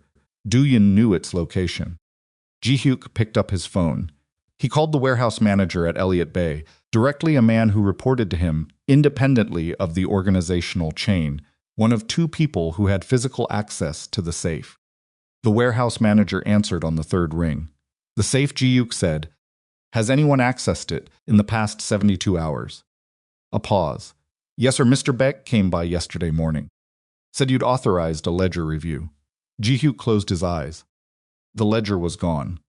The one document that could destroy Gyeong-soo completely, that could bring Marwick into the situation on terms that gave Ji-hyuk any control whatsoever over the outcome, the one irreplaceable piece of leverage was in Gyeong-soo's hands. Do-yeon had delivered it. 9 years. Ji-hyuk sat in the car with this knowledge and let it settle through him without trying to manage it, which was not something he was practiced at. He was a man who managed things. He managed information, emotion, risk, people. He organized the world into categories of controllable and not controllable, and applied his energy exclusively to the controllable side. The ledger was gone. Do-yeon was gone. The organizational structure he had spent 20 years building was fractured from the inside. And Gyeong-soo knew where Amara was. Ji-hyuk pulled out of the parking space and drove toward 14th Street. He did not call ahead. He drove with his jaw set and his hands steady on the wheel, and the understanding moving through him, with each block that he had arrived at the particular kind of moment where all the resources that had defined his power for. 2 decades were either gone or turned against him. He had no ledger. He had no loyal lieutenant. He had fractured captains and a compromised organization, and a federal prosecutor who had no reason to make him any kind of deal without the leverage the ledger represented. What he had was Amara's recording of Gyeong-soo's threat. He had whatever Amara had built on her own in the weeks since Portland. And he had himself, stripped of every organizational support structure, in exactly the condition he had spent 20 years working to avoid. He parked outside the shelter and sat for a moment, looking at the building. Then he got out of the car. The director, Patricia Vance, answered the door herself. A woman in her late 50s with the specific quality of watchfulness that develops in people who spend their professional lives assessing threat. She looked at Ji-hyuk with recognition and not with warmth. "She's inside," Vance said. "She doesn't know you're here." "I need to tell her something," he said. Vance studied him. "You look like a man who just lost everything." "I have," he said. She stepped back and let him through. Amara was in a small common room, Noah on her knee, her phone to her ear, and she looked up when Ji-hyuk came through the door with an expression that moved rapidly through surprise and wariness and landed, when she saw his face, on something else entirely. She ended her call. "Do-yeon took the ledger," Ji-hyuk said. He said it standing in the doorway, no preamble. "He's been working with Gyeong-soo. I don't know how long. He accessed the Elliott Bay safe yesterday morning. The ledger is gone." She was still. "Gyeong-soo knows you're here," he said. "Not the specific room, not the director, but the building. He told me directly." She looked down at Noah.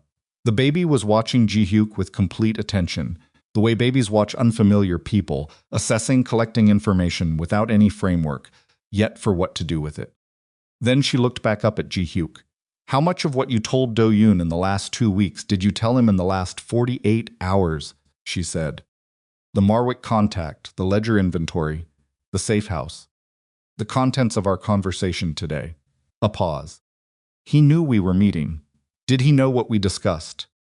"I called him after you left," Ji-hyuk said. "I told him we had an agreement to cooperate with Marwick. That you had a recording of Gyeong-soo." She absorbed this with a stillness that was not calm, but was disciplined, the kind of stillness that holds when calm is not available. "So Gyeong-soo knows about the recording," she said. "Yes." She sat with that for a moment. Then she stood up, shifted Noah to her hip, and walked to the window. She looked out at the street below. The rain was heavier now, blurring the streetlights into long smears of orange. "The recording is still on my phone," she said, "and backed up in 2 places he can't access. That part is intact." She turned around. "But without the ledger, Marwick has no organizational evidence. Just a threat on a phone call, and a woman who can't prove anything beyond her own experience." "Yes." "Which means we have to get the ledger back." "Yes." She looked at him steadily. "And you have no organizational resources left to do that with." "I have myself," he said, "and whatever you've built." She looked at him for a long moment. Outside, a car moved slowly past the shelter, its headlights sweeping across the window above her head, and she watched it without moving until it continued down the street and its taillights faded in the rain. "Then we're going to have to do this differently," she said. She was quiet for a moment, and in that quiet something settled in her expression, not acceptance exactly, but the particular resolve of a person who has just watched the last comfortable option disappear and turned, without flinching, toward the only one remaining. "I'm going to be the one who goes to Gyeong-soo directly," she said. Ji-hyuk said no. "I'm going to arrange a meeting," she continued, as if he hadn't spoken. "I'm going to tell him I'm ready to sign. And when he lays everything out in front of me, the documents, the confirmation of what he has, what he did to your organization, what he did to your marriage, I'm going to have my phone recording every word." "Amara, the recording we have is a threat," she said. "What I'm describing is a confession. Gyeong-soo is arrogant enough to give it to me if I present correctly. I know how to present correctly. He'll have weapons. He'll have security, I know. If something goes wrong, then you come in and get me," she said, "with whatever federal support Marwick can provide, if we give her the recording we have as a good faith opening. It's enough for a wire authorization. I know enough about federal procedure to know it's enough." She looked at him with a directness that cut through everything, through the history, through the grief, through the complicated wreckage of who they had been to each other. I am not asking for your permission, she said. I'm telling you what the plan is. What I need from you is a commitment that you will not try to override it, that you will not send Do-yun or anyone from the organization without my authorization, and that when the moment comes, you will follow my lead. Ji-hyuk looked at his son against her hip. Noah had both hands fisted in Amara's collar and was chewing on his own knuckle with the specific concentration of someone with very important business to attend to. Ji-hyuk looked back at Amara. Something moved through him that was not comfortable and not clean the recognition that the woman across from him was better positioned, better prepared, and clearer-headed than he was in this moment, and that the only productive response to that recognition was to stop treating it as a condition to manage and start treating it as a resource to trust. He was not practiced at that. He was going to have to be. Tell me what you need me to do, he said. The call to Gyeongsu happened at 9 the following morning. Amara made it from the shelter's back office, a small room with a single window that faced a brick wall, Patricia Vance standing outside the closed door because she had offered, and Amara had accepted. Ji-hyuk was across the city, in a hotel room, with a prepaid phone and instructions to stay there until she contacted him. She had made him agree to that 3 separate times before she believed he would actually do it. She dialed the number Gyeongsu had used to call her. He answered in 4 rings. Ms. Whitfield. No surprise in his voice. Just the particular smoothness of a man who had been expecting to be called and had prepared accordingly. I want to meet, she said, face to face, just us. That's a change of position. Yes, she said, it is. A pause. She could hear him processing the shift, running it against whatever intelligence Do-yun had given him, checking it for manipulation the way a careful man checks for wires before he crosses a street. What changed, he said. I thought about my son, she said. She let that sit for a moment, let it breathe. I've been thinking about what it looks like to raise a child in the middle of someone else's war. It's not something I'm willing to do. That's a rational position. I need you to tell me, in person, exactly what the arrangement looks like after I sign. What my life looks like. What Noah's life looks like. I won't do it over the phone, and I won't do it through documents. I need to look at you when you tell me. Another pause, longer. She knew what he was weighing, the possibility that it was genuine against the possibility that it was a trap.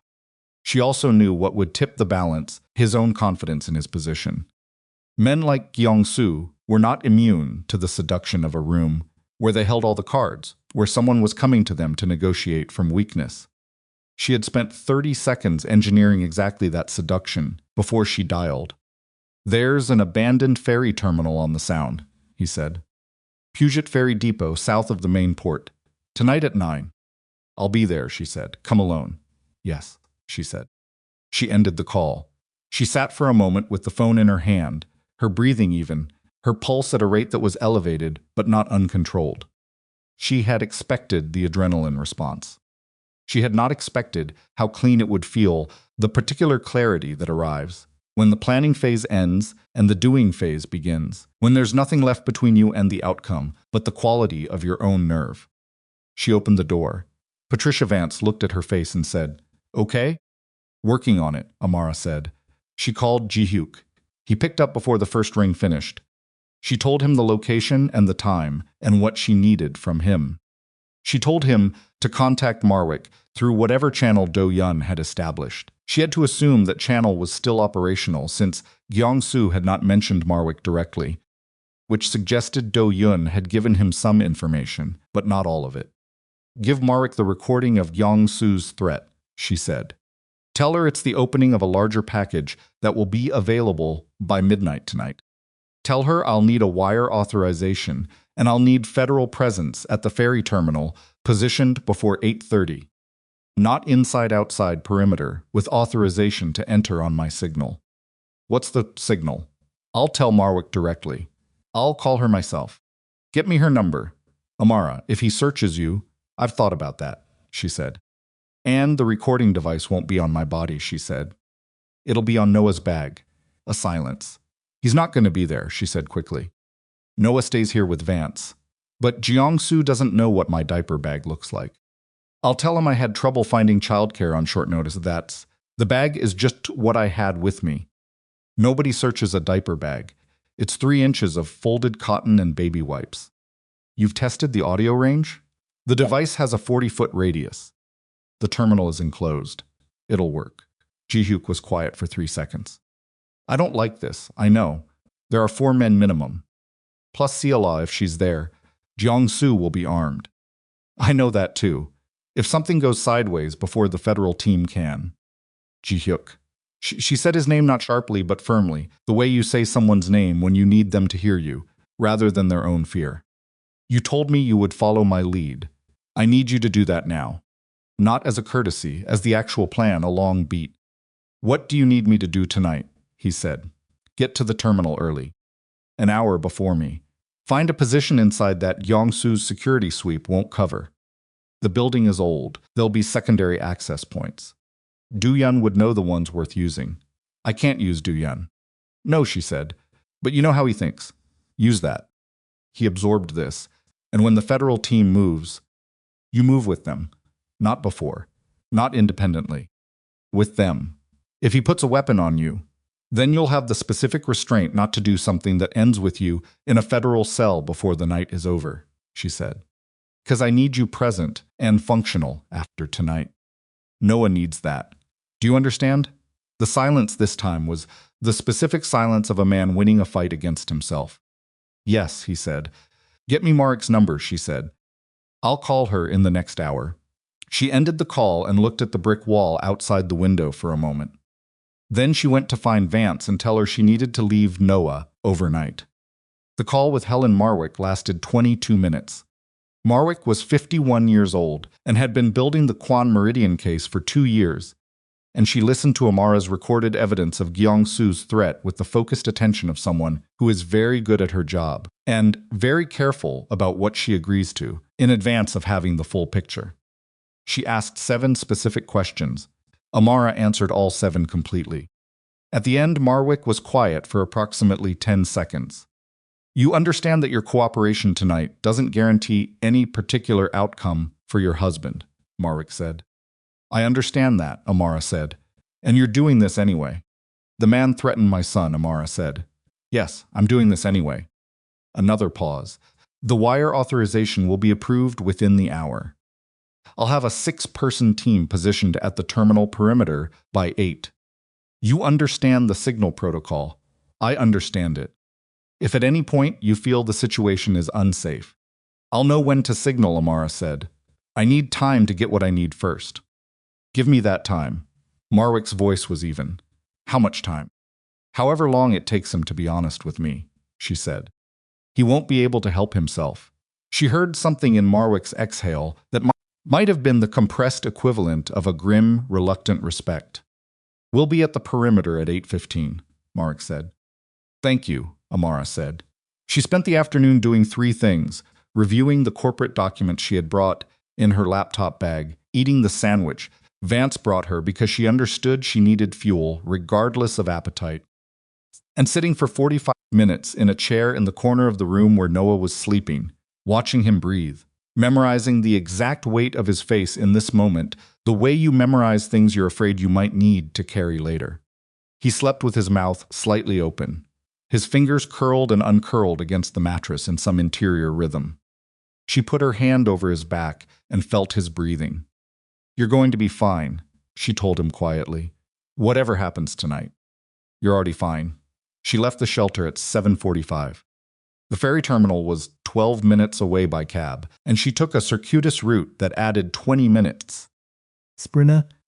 Because she needed to confirm she wasn't followed, and she needed those 20 minutes to sit in the back seat of a moving vehicle and do the final work of setting aside every feeling that was not useful for what she was about to do. The grief was not useful. She set it aside. The fear for Noah was not useful. She had done everything she could do for Noah. She set it aside. The rage, the deep, structural, legitimate rage, at every choice that had led to this moment, every small abdication and large betrayal, and the empty chair in the hospital room, and the sapphire bracelet and the 3 years deal, and the baby rattle on her doorstep, that she kept. In a specific, controlled form. Because rage, properly managed, was not emotion. It was information. It told you what mattered. It told you what you were willing to do. She was willing to do this. The cab let her out 2 blocks from the terminal. She walked the rest. The building crouched at the edge of the water, like something that had been abandoned mid-thought, old timber and corrugated metal, and the specific smell of salt water and rust and oil that collects in. Structures built for industrial use and then forgotten. The sound was black beyond it, broken only by the lights of distant vessels. The wind coming off the water was cold enough to sting. She checked the recording device in the side pocket of the diaper bag. Active, green light, she walked in. Gyeong-soo was already inside with 4 men positioned at 3 points around the terminal floor, which was larger than it looked from the outside, a cavernous space of concrete and timber. Emergency lighting along the walls. The water visible through deteriorating gaps in the far wall where the ferry dock had once connected. A portable light source had been set up near the center, casting a harsh pool of white light over a folding table and 2 chairs. He was standing beside the table. He looked at the diaper bag. He looked at her face. He gestured for one of the men to check her. "I couldn't find anyone for the baby on short notice," she said. She set the bag on the floor before the man reached her. "He's not here. I'm not carrying a weapon. Whatever comfort it brings you, have your man look." The man patted her down efficiently, arms, torso, pockets, the waistband of her coat. He went through the bag in 30 seconds. Diapers, wipes, formula, a change of clothes, a small stuffed animal, a zippered side pocket with a phone charger and the recording device, which looked at a casual glance like an external battery pack. He handed the bag back. She set it on the table at the edge of the light radius. 40 feet. Gyeong-soo was 12 feet away. "Sit down," Gyeong-soo said. She sat. He sat across from her. He was a compact man, 63 years old, the kind of Korean elder who had grown up in a world that measured power in patience and gave you the specific impression that he had been waiting for this particular table for a very long time. His hair was silver and precisely combed. His coat was expensive. He looked, in the harsh emergency light, like a man completely comfortable with where he was. He placed a folder of documents on the table between them. "The transfer authorization forms," he said, "all 7 entities. Your signature on each designated line and the corporate structure passes to the management trust I've established. Clean, documented, legally defensible." She looked at the folder without touching it. "Tell me what happens after," she said. After I sign." "You said clean transition. Tell me what that means for me specifically." He studied her for a moment, with the practiced attention of a man who has spent decades reading people for tells. She gave him nothing, not defiance, not fear, not calculation. Just the specific blankness of a woman who has run out of options and is trying to understand the terms of her surrender. He seemed satisfied with what he read. "You leave the country," he said. "Temporarily. 3 months, perhaps 4. I'll provide documentation and a financial arrangement that makes the period comfortable. When you return, the connection between you and the Kwan organization is dissolved completely. You're a former who managed a legitimate corporate structure that has since changed hands. Legally, you're clean. The federal case against Ji-hyuk will proceed without any involvement from the entities you managed, because the transfer will predate the prosecution timeline." "And the federal case," she said. "Ji-hyuk." Gyeong-soo's expression didn't change. "That's outside my control. But you anticipated it." "I planned for it," he said. There was a faint satisfaction in the distinction. Ji-hyuk has been accumulating federal exposure for years. "The Crimson Ledger. You have the ledger," she said. "Yes. Do-yun. Do-yun has been building toward a different future for 14 months, Gyeong-soo said. He understood, as a practical man, what the ledger represents in the right hands. "And what does it represent?" she said. "In your hands." "A conversation with the federal investigation," he said. "A negotiated arrangement in which the prosecution focuses on Ji-hyuk's specific activities rather than the broader organization. A transition, as I said. Clean." She let a silence develop. She looked at the folder. Then she looked at him. "You manipulated his meeting schedule," she said. The Busan trip, that was you. A small, contained pause. I arranged circumstances that suited my timeline. You knew about Seol Ah before Ji-hyuk met her. The pause this time was fractionally longer. Seol Ah understood the role she was being asked to play. For how long? 4 years, he said. He said it without apparent discomfort, the tone of a man reporting logistics rather than confessing. And my medical calendar, Amara said. She had access to it. Something shifted in Young-soo's expression, the smallest recalibration, the kind that happens when a question lands in a slightly different place than expected. She monitored relevant information, he said. My prenatal appointments, Amara said. She knew when my due date was. She knew when I was approaching delivery. That information went to you, and you used it to calculate when to escalate, when to make the Busan meeting look critical, when to make sure Ji-hyuk's attention was fully elsewhere when I went into labor. Jeong-soo was quiet for a moment. You needed him publicly humiliated at precisely that moment, she continued. Her voice was level, each sentence placed like a document in evidence. Not earlier, not later, when his wife was in labor and he wasn't there. That's the story that breaks an organization's confidence in a chairman. Not an affair that's manageable, but a man who chose a woman over his laboring wife, that becomes a symbol. That's what you needed.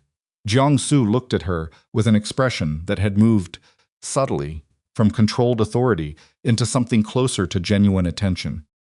You're very clear-eyed for someone in your position, he said. I've had time to think, she said. Then sign the documents. She reached for the folder. Her hand rested on the cover without opening it. I want you to say it directly, she said, before I sign. I want to hear you say that you arranged the Busan meeting specifically to keep Ji-hyuk in Korea during my labor. That Seol Ah was your placement from the beginning. That the photograph leak was yours. That the threat to my son was yours. Gyeong-soo leaned back slightly. Why? Because I've spent 8 years inside an organization built on things that were never said directly, she said. I want this said directly. It's a small thing to ask. He regarded her for a long moment. This was the moment. She knew it. The recording device in the side pocket of the diaper bag was capturing the ambient sound of the terminal, the water beyond the walls, the distant creak of the structure. Jeong-soo's voice carried clearly in the enclosed space. He decided she was harmless. She had positioned herself perfectly to be read as harmless. The Busan meeting was mine, he said. The timeline was mine. Seol Ah was placed at the Seoul event with a specific purpose. The photograph leak was coordinated through a media contact I've maintained for several years. He paused. The communication about your son was intended as motivation, not a genuine threat. But yes, all of it was mine. And the ledger, she said. Do-yeon gave it to you. Do-yeon delivered it yesterday morning. She opened the folder. She took out the first document. She looked at the signature line. She picked up the pen he had placed on the table. She wrote in careful letters, Amara Whitfield, not Amara Kwan, not the name on the corporate registrations. She set the pen down. Jeong-soo looked at the signature. He looked at it for 3 full seconds before he understood. He started. That's not my legal name on the registrations, she said. Correct. The corporate entities are registered to Amara Kwan, my married name. The signature doesn't match. The transfer is void. The 4 men around the terminal's perimeter registered the shift in the room before Gyeongs had finished processing it. She saw them move in her peripheral vision, not toward her yet, but adjusting the way people adjust when the expected script deviates. Gyeong-soo's face went through something that was not quite anger and not quite the recognition of defeat, but was the specific expression of a man who has encountered a trap and is still calculating whether it's a trap or an error. Then the lights died. Every overhead light in the terminal cut simultaneously, dropping the space into absolute dark for approximately 1 second before the emergency strips along the base of the walls kicked on, flooding the floor with red-tinted light that turned everything the color of something wrong. Amara's hand went to the diaper bag. Jeong-soo was on his feet. He came around the table faster than a man his age should have been able to move, and she registered his hand on her arm before she finished standing, and then the cold, specific pressure of a gun barrel against the underside of her jaw, and she went still. I'm going to need you to sit down again, he said. His voice had changed. The measured smoothness was gone, replaced by something stripped and functional, the voice of a man operating without the cushion of his own confidence. She sat. He kept the gun where it was. One of the men had produced a phone and was showing her the screen a photograph. A car, her sister's car, the license plate visible, Zuri's face through the driver's window. 60 seconds, Kyung-soo said. You sign correctly or she stops being safe. The terminal was very red and very quiet. Her heartbeat was in her ears, not racing, but enormous, each beat separately audible in the way they get in absolute silence when the stakes are large enough. She looked at the photograph. She looked at Zuri's face through the driver's window. Something in her chest pulled with a force that was almost physical, the maternal terror that Kyung-soo had been counting on. From the beginning, the thing that made mothers sign. She felt it completely. She did not push it away. She looked more closely at the photograph. The vehicle. Zuri's car was a gray Hyundai Tucson with a cracked left taillight. She had been meaning to get fixed for 3 months. The car in the photograph had no cracked taillight. She looked at the license plate. Oregon plates. 2 numbers off from Zuri's actual plate. This photograph was not Zuri's car. Kyung-soo didn't know what Zuri's car looked like. Amara exhaled very slowly through her nose. 30 seconds, Kyung-soo said. She picked up the pen. She bent over the document. And she drove the metal corner of the document folder in a fast, committed arc directly into Kyung-soo's wrist. The impact connected with the radius bone she had aimed for it specifically, had thought through the geometry while he was talking, and his grip on the gun broke and the weapon discharged into the ceiling with a sound like a door slamming inside a drum. She was out of the chair. Kyung-soo's men were moving. And then the terminal doors came apart. Not one door, every access point, simultaneously, the old timber frames blowing inward under the weight of bodies moving fast. Federal agents in tactical gear flooding the red-lit space from 3 directions at once, and behind the rightmost team, moving with them, but not in formation. Ji-hyuk not armed, code open.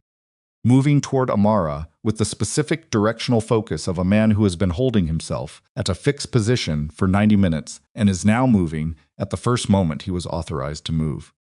He reached her in 4 seconds. His hands went to her arms, checking, assessing, not embracing, and she gripped his forearm once, hard, to tell him she was intact, and then pushed him slightly to the side, because Kyung-soo was still between them and the federal team, and the gun was on the floor, and she needed a clear sightline to the scene. 2 of Kyung-soo's men were already face down, federal agents on their backs. The other 2 had their hands up. Seol-ah, who had been somewhere in the shadows at the far end of the terminal, Amara had registered her presence peripherally when she entered without reacting to it, was being guided toward the wall by an agent who had her by the elbow. Jing-soo was on one knee on the concrete floor, his wrist against his chest, his face doing something that was the very final collapse of the expression he had been maintaining for 4 years. He was looking at Amara. She was looking back at him. The recording has everything, she said. Your words. Your voice, all of it. He said nothing. The signature was never going to be valid, she continued. I haven't legally been Amara Kwan for 6 weeks. Grant Holloway filed the name restoration with the court the same week I filed the divorce petition. I've been Amara Whitfield since November. The federal agents reached Kyung-soo, and then Helen Marwick walked through the terminal door. She was exactly what she sounded like on the phone, precise, unremarkable, in the way that deliberately competent women often are in rooms that underestimate them. Her attention moving across the scene with the efficiency of someone who has already begun organizing what she's looking at into categories of use. Her gaze landed on Ji-hyuk. Ji-hyuk was still standing beside Amara. He had not moved since he reached her. He was looking at Marwick with the specific expression of a man who has come to the end of a calculation he started 2 weeks ago and has arrived at an answer he always knew was coming. He reached into his coat pocket. He produced a watch, the one Amara had given him years ago. She recognized it in the red light, the face scratched from years of wear, and set it on the folding table beside the unsigned documents. The second hand was sweeping past the 6. He held out his wrists. Marwick looked at them for a moment. Then she looked at Amara. Ms. Whitfield. she said. We'll need your full statement tonight. I know, Amara said. Marwick gestured to the agent beside her, who produced handcuffs and moved toward Ji-hyuk. Ji-hyuk did not look at Amara. She looked at him. She looked at the watch on the table. At the second hand moving, she thought about a hospital room at 6:47 in the morning and an empty chair angled toward a bed. She thought about a handwritten note on cream stationery that said, "I won't forget it," and a man who had spent years forgetting. She thought about her son asleep in a shelter across the city, with both fists curled against the mattress. The handcuffs closed. Ji-hyuk finally looked at her. What passed between them in that moment was not forgiveness, and it was not love, and it was not the absence of either. It was something more specific and more difficult than any of those words. The thing that exists between two people who have been through something that cannot be undone and are standing together on the other side of it. He looked away first. The agent guided him toward the door. Amara watched him go. Then she reached across the table, picked up the watch, and held it in her palm.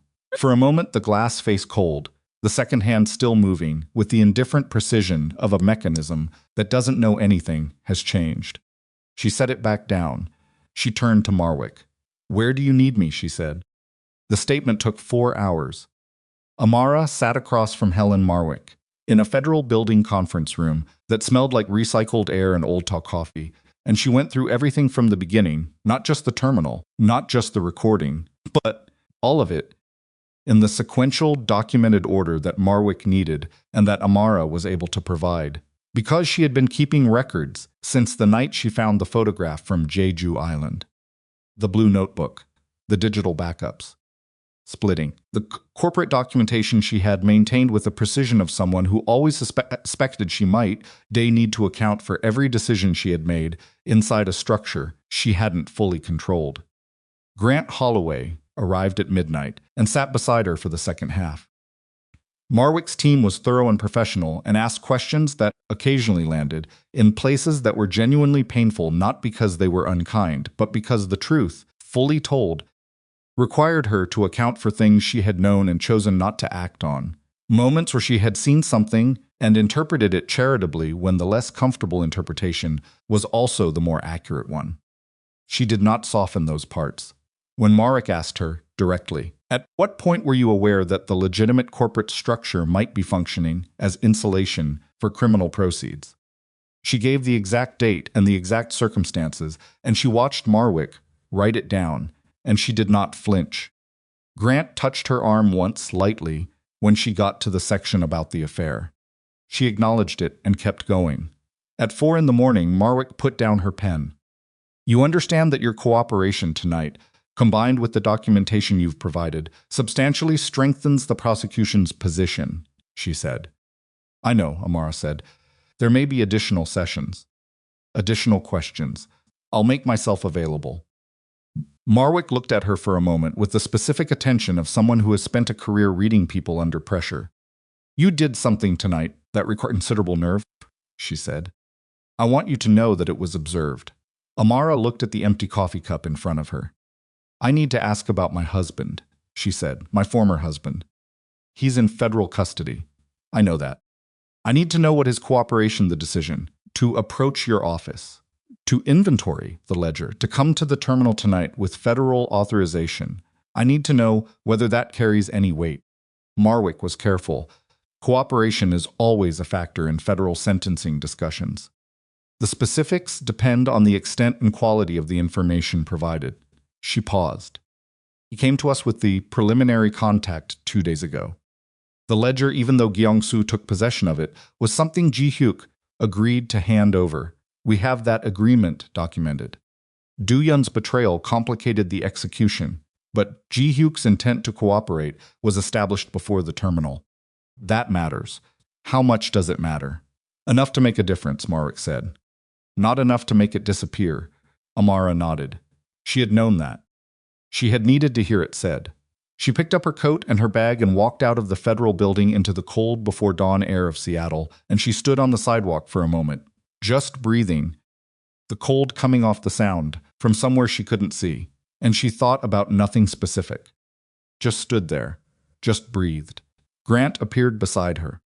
Car's around the corner, he said. Give me a minute, she said. He gave her the minute without argument. She looked up at the sky, which was still dark but beginning at its eastern edge to think about changing. The stars were gone, too much cloud cover, and the streetlights turned everything below them a particular shade of orange that existed only in cities at 4 in the morning, the specific light of places that don't fully sleep. She thought about Noah. She was going to go get her son. Everything else could wait until she had done that. She picked up her bag and walked around the corner to Grant's car. Patricia Vance was awake when Amara arrived at the shelter at 5:15. The director opened the door in a house with the practiced assessment of someone looked at Amara's face who has seen people come through crises and learned to read what's on the other side of them. He slept through the whole thing, Vance said. Fed it too, went right back down. Amara exhaled something she hadn't realized she'd been holding. She went to the small room where Noah was sleeping and stood at the edge of his crib for a long time without picking him up, because he was sleeping and she didn't want to wake him, and also because she needed to stand there and look at him and confirm with every available sense that he was exactly as intact as Vance had said. He was. He was sleeping on his side with his mouth slightly open and one fist tucked under his cheek, and the small sound of his breathing in the quiet room was the most ordinary and the most necessary thing she had heard in 18 hours. She sat in the chair beside the crib. She did not sleep. She sat and watched him breathe until the light outside the window shifted from black to gray to the particular pale blue of early morning, and then she picked up the blue notebook from her bag and opened it to a fresh page. She sat for a moment with the pen in her hand, and she wrote, "He's okay. We're okay." She looked at those words. Then she turned to the next page and began writing everything she needed to do, in order, starting with the most immediate and moving outward. The days that followed were not clean or simple or organized into the kind of neat resolution that made them easy to narrate afterward. They were bureaucratic and exhausting, and punctuated by unexpected complications and by moments of genuine grief that arrived without warning, standing in a grocery store, or in the middle of a routine phone call with Grant, a sound like green wood splitting, or while feeding Noah at 3 in the morning when the apartment was quiet enough to hear everything she was trying not to think about. She let herself feel those moments. She did not try to manage them into something more productive. They were what they were. Yong-soo was charged with federal conspiracy, extortion, criminal threat, wire fraud, and racketeering, among 11 additional counts. His legal team filed the expected motions. Marwick's office, with the audio recording and the full scope of Amara's documentation and the preliminary cooperation established with Ji-hyuk, was in a strong position. Seola was charged separately. She retained her own counsel and within 3 weeks had entered into a cooperation agreement with federal investigators, providing specific communications between herself and Yong-soo, spanning 4 years, the planning meetings, the instructions about Ji-hyuk's schedule, the access she had been given to Amara's medical calendar through a contact in the clinic's administrative staff, the photograph coordination. The detail was damning and comprehensive. Whatever arrangement Seola had expected from Gyeong-soo as the reward for 4 years of performed loyalty, the offer of a reduced sentence from the federal government proved more persuasive. Amara read the summary of Seola's cooperation agreement in Grant's office on a Tuesday afternoon and sat with it for a moment. She thought about what it meant to spend 4 years performing a version of yourself designed for someone else's strategic use. She thought about whether that erased the choices Seola had made, or simply explained them. It explained them. It did not erase them. She put the summary down and moved to the next document. Duyun was arrested 6 days after the terminal. He had attempted to leave the country through a private airfield south of Tacoma. Federal agents were waiting. He did not resist. He said nothing at his arraignment, and continued to say nothing through his initial legal proceedings, not to federal investigators, not to Ji-hyuk's attorney, not to anyone. Ji-hyuk's attorney reported this to Ji-hyuk in a brief communication through the facility's approved legal channel. Ji-hyuk's response, passed back through the same channel, was 2 words, of course. The federal case against Ji-hyuk moved quickly because he cooperated completely. He did not negotiate in the way that men with organizational resources typically negotiate, deploying partial information, trading access for protection, maneuvering for maximum personal benefit. He gave Marwick's office everything in a systematic, sequential disclosure that his attorney repeatedly advised him to slow down, and Ji-hyuk repeatedly declined to slow down. He pleaded guilty to conspiracy, financial crimes, and obstruction of federal investigation. The sentencing hearing was held on a Thursday in February. Amara did not attend. She was in Oregon, sitting in the waiting room of a pediatric clinic with Noah on her knee, watching him attempt to eat a board book, when her phone showed a notification from Grant. 42 months. Federal. Cooperation credit applied. No further charges anticipated at this time. She read it twice. She put the phone in her coat pocket. The nurse called Noah's name. She picked up her son and walked through the door. The divorce was finalized in March.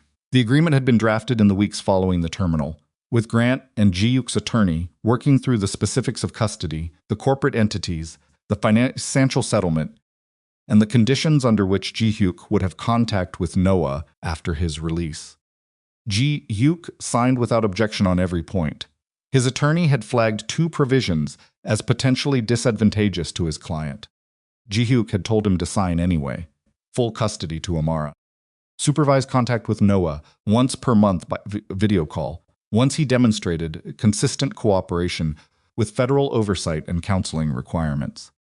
A provision for the contact arrangement to be revisited not automatically, not on a fixed timeline, but at Amara's discretion based on demonstrated change. Ji-hyuk signed, Amara signed, Grant notarized. She drove home from Grant's office with Noah in the car seat and the radio on low in the Oregon sky doing something complicated with clouds and late afternoon light, and she thought about the fact the marriage was over not as a loss, not exactly, but as the official conclusion of something that had been ending for a long time before it ended. The paper made it real in a way that already real. Things sometimes need to be made real again. She pulled into the parking lot of her building and sat in the car for a moment. Noah had fallen asleep in the car seat, his head tipped to one side, his mouth slightly open. She looked at him in the rearview mirror. She thought, this is what it looks like. The other side. It didn't look like victory. It didn't look like defeat. It looked like a parking lot in the late afternoon, and a sleeping baby, and the specific, unglamorous, sufficient fact of being intact. She got out of the car and got her son.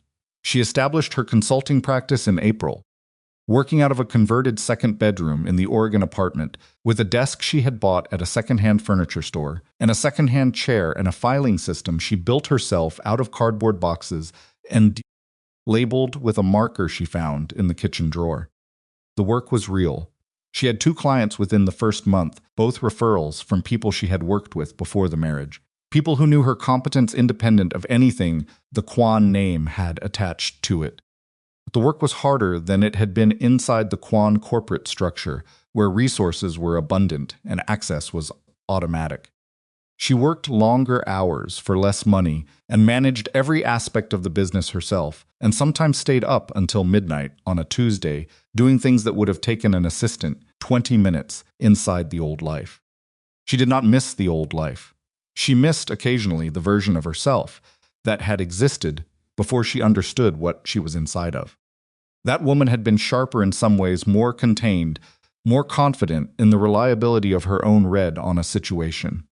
She had been wrong in ways that mattered, but she hadn't known she was wrong, and there was a particular kind of energy in not knowing that she could not fully recover and was not sure she wanted to. The woman who replaced her was something different. Harder in some places and less armored in others. Better, she thought, at the things that mattered. Less efficient at the things that didn't. Zuri came to visit in May with 2 bottles of wine and a crib mobile she had bought because she had decided Noah needed one with fish instead of boats. And they sat on the living room floor after Noah was asleep, and Zuri opened one of the bottles and poured 2 glasses and said, "Tell me something true." It was a game they had played since childhood. No context, no setup. Just tell me something true. The rule was that you couldn't say something safe. Amara thought about it. "I don't regret marrying him," she said. Zuri looked at her. I regret staying as long as I did, Amara said. I regret the things I told myself so I could keep staying. But the marriage itself, the beginning of it, what I thought it was, I don't regret that. He was worth loving. He just wasn't capable then of being worth it back. Zuri was quiet for a moment, and now? And now he's in federal prison, learning what that means, Amara said. I don't know what he is now. I don't need to know right now. Zuri poured more wine into her own glass. You're doing okay, she said. It wasn't a question. I'm doing okay, Amara said. Noah's doing okay. Noah is perfect. Noah is a little dictator who refuses to sleep before 10, Zuri said. He gets that from his father, Amara said. Zuri laughed, a real one. The kind that came from the chest, and Amara laughed too. And for a moment the apartment was full of the kind of ordinary, uncomplicated warmth that doesn't require anything from you except to be present in it.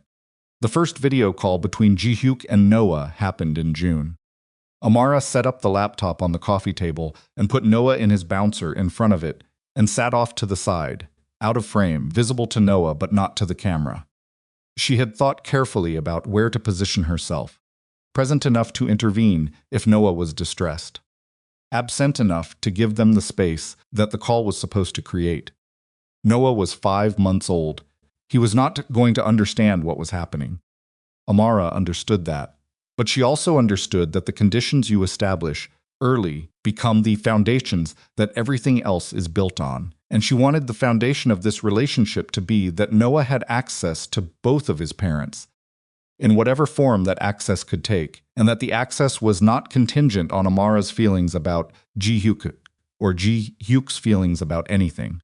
The call connected. Ji-hyuk looked different on the screen. Not dramatically, the bones of his face were the same, the set of his jaw, the particular quality of his attention, but something in the way he held himself had changed. Some of the architecture of control that he had maintained as a default register was gone, and what was underneath it was less polished and more present. He looked like a man who had stopped managing how he appeared and had not yet figured out what to do with his faces when he wasn't doing that. He looked at Noah. Noah looked at the screen with the democratic curiosity he brought to everything, studying the moving image, the face, the voice when Ji-hyuk spoke, with the complete, uncategorized attention of someone for whom the world is still entirely new and everything in it is equally worth examination. Hi, Ji-hyuk said. His voice was quiet. The single syllables had more weight than most sentences. Noah grabbed his own foot. Ji-hyuk made a small sound that was almost a laugh. Almost. Amara watched from her position off camera. She watched Ji-hyuk's face in the small window at the corner of the screen. She watched him look at his son with the specific expression of a man who is recent something he understands he does not deserve and is trying to figure out how to be inside that without letting the gratitude tip kin to something that would make it about himself. He was learning. She could see him learning. The call lasted 30 minutes. At the end, Ji-hyuk said thank you. He was not looking at the camera. He was looking at Noah. But the words were for her, and they both knew it, and she did not respond to them, because there was nothing she needed to say in return.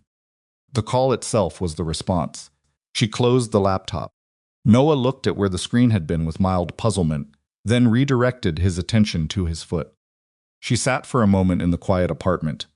She thought about what it had cost to make that call happen, not the logistical costs, not the legal structure of the custody agreement, but the specific internal cost of choosing to give her son access to his father, rather than using Ji-hyuk's incarceration as a clean severance, which would have been simpler in some ways, and would have been, she thought, the wrong choice.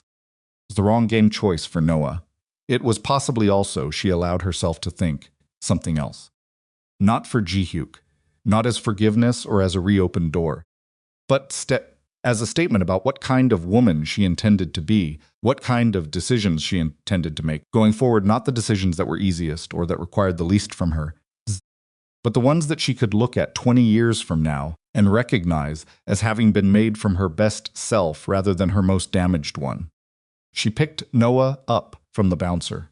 He grabbed her hair immediately with both fists, and she winced and gently detached his fingers, and he looked at her with the expression of someone who has been mildly wronged. You're going to be a handful, she told him. He made a sound that was either agreement or protest. Hard to tell. She carried him to the window, and they stood looking out at the afternoon, the street below, the ordinary activity of a neighborhood that didn't know anything about ferry terminals or federal courtrooms or any of the machinery that had ground through the last several months. She thought about Ji-hyuk writing his letters. He had started them in April, one per month, to Noah's address, addressed to Noah by name, each one opened and read by Amara before she filed it in a dedicated folder she had labeled in her careful handwriting, for Noah, when he's ready. She had read 7 letters. They were not what she had expected, and she had calibrated her expectations carefully downward to avoid being disappointed. They were not polished or impressive. They were not designed to make Ji-hyuk look good or sympathetic or reformed. They were specific and plain and sometimes grammatically imperfect in ways that suggested he was writing without revision, just putting things down. He wrote about Noah's face when he'd seen it on the video call, the way he grabbed his own foot, the seriousness of his expression when he was looking at something new. He wrote about the weather, where he was, and about what he was reading, and about the counselor he had been assigned who was, he wrote, very direct and often correct about things I don't want to hear. He wrote once briefly about his mother, something Amara had not known was available to him. Some memory from childhood that he had not shared in 11 years of marriage, and she read that letter twice and sets it aside. With telling 5-month-old son things he had never told his wife. She concluded that it meant he was, in some form she didn't fully understand yet, actually changing. She did not conclude anything further from that. She filed the letter in the folder. Gyong-soo's trial was scheduled for September. Amara would testify. She had been prepared for this from the beginning and was prepared for it now, and the preparation was not emotional composure, it was documentary. She knew exactly what she would say, exactly what she would not say, and exactly what the recording and the documents would say, for her, and she trusted that the combination of those things would be enough, because the combination of those things was the truth. The morning she received the notification of the trial date, she was sitting at her desk in the second bedroom with 2 client files open, and Noah on the playmat on the floor beside the desk, working his way through a set of plastic rings with the systematic intensity he brought to everything. She looked at the notification for a moment. Then she put her phone face down on the desk and went back to the file she was working on. She was building something. It did not have the scale of what she had built inside the Kwan organization. It did not have the resources or the access or the insulation from ordinary difficulty. It had her name on it, her actual name, the one she had been born with, the one her father had given her, the one she had restored in November, when she filed the petition that started all of this, and it had the work she did every day, and it had clients who trusted her because she had earned that trust on the specific merits of what she was able to do, and it was in every way that mattered, hers. She thought sometimes about the woman who had built Ji-hyuk's corporate structure from a junior analyst position, who had seen something other people missed and reorganized it from the ground up because she had the skill to see it clearly and the commitment to do the work correctly. That woman had put all of that competence at the service of someone else's vision. This version was different. Not harder, the work was harder, materially, in the new practice, than it had ever been inside the Kwan infrastructure. But the direction was different. The North Star was different. She was at Zine Wood splitting. She was building towards something she could see, and what she could see was not an empire, and not a legacy, and not a corporate structure that would outlast her, and not a marriage that would sustain her. It was smaller than any of those things. It was a life where Noah would grow up, knowing what it looked like when a person built something that belonged to them. She thought that was enough. She thought it was, in fact, more than enough. Noah pushed himself up onto his hands on the playmat and looked around the room with the specific expression of someone encountering a new perspective for the first time. He had been working on this movement for 2 weeks, achieving it in moments and losing it in others, and when he'd achieved it, he always had the same expression, not triumph, not surprise, just a quiet and total absorption in the fact of a different view. Amara watched him from the desk. She felt the thing move through her that she had learned to reckon and not try to name too precisely the one that arrived when she looked at him in unguarded moments. The one that was not exactly happiness, and not exactly relief, and not exactly love, because it contained all three without being reducible to any of them. The feeling that meant, this is the thing I would do all of it again for, and I would not have it any other way, and I am not going to pretend that the cost wasn't real. The cost had been real. She had paid it. She was still here. Noah looked at her from his new vantage point. She gave him a small nod. Acknowledgement. Recognition. Yes, the nod said. I see that you did that. He put his face down on the mat. She went back to her file. The months moved in the ordinary way that months move when there is no crisis to distort them. She worked. She fed her son.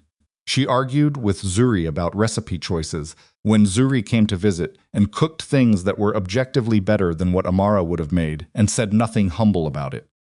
She dealt with the specific indignities of building a small business, an invoice that was 30 days late, a client who needed more hand-holding than anticipated, a software subscription that charged her twice and took 10 days to refund. She read Ji-hyuk's letters. She watched Noah learn to sit up, to pull himself to standing at the edge of the coffee table, to regard the world from an increasing variety of angles. She did not wait for anything. That was the thing she noticed most clearly, in the quiet intervals, the absence of waiting. She had spent so many years of her marriage in some form of waiting, waiting for Ji-hyuk to be present, waiting for the balance to shift, waiting for the version of their life she had believed was coming if she was patient enough, and competent enough, and strategic enough. She had not identified it as waiting while she was inside it. She had called it other things working, managing, building. But it had been waiting. She was not waiting now. She was inside the life she was living. It was, in many ways, a smaller life than the one she had lived before. The apartment was modest. The practice was new. The social world was limited to Zuri and a small number of colleagues and the particular warmth of the shelter community that had grown, since November, to something's not. And she had not expected a network of women who were building their own things out of the material of what they had survived, who understood, without extensive explanation, the specific quality of starting over, when starting over was not optional. She had found among those women something she recognized as friendship, in a form that was less complicated than friendship had been inside the Kwon world, where every relationship was also a transaction, where every warmth was also an assessment. She had not known how exhausting the assessment was until she stopped living inside it. When Noah was 14 months old, he walked. It happened on a Thursday afternoon, without warning, without the preliminary wobbling she had been told to expect.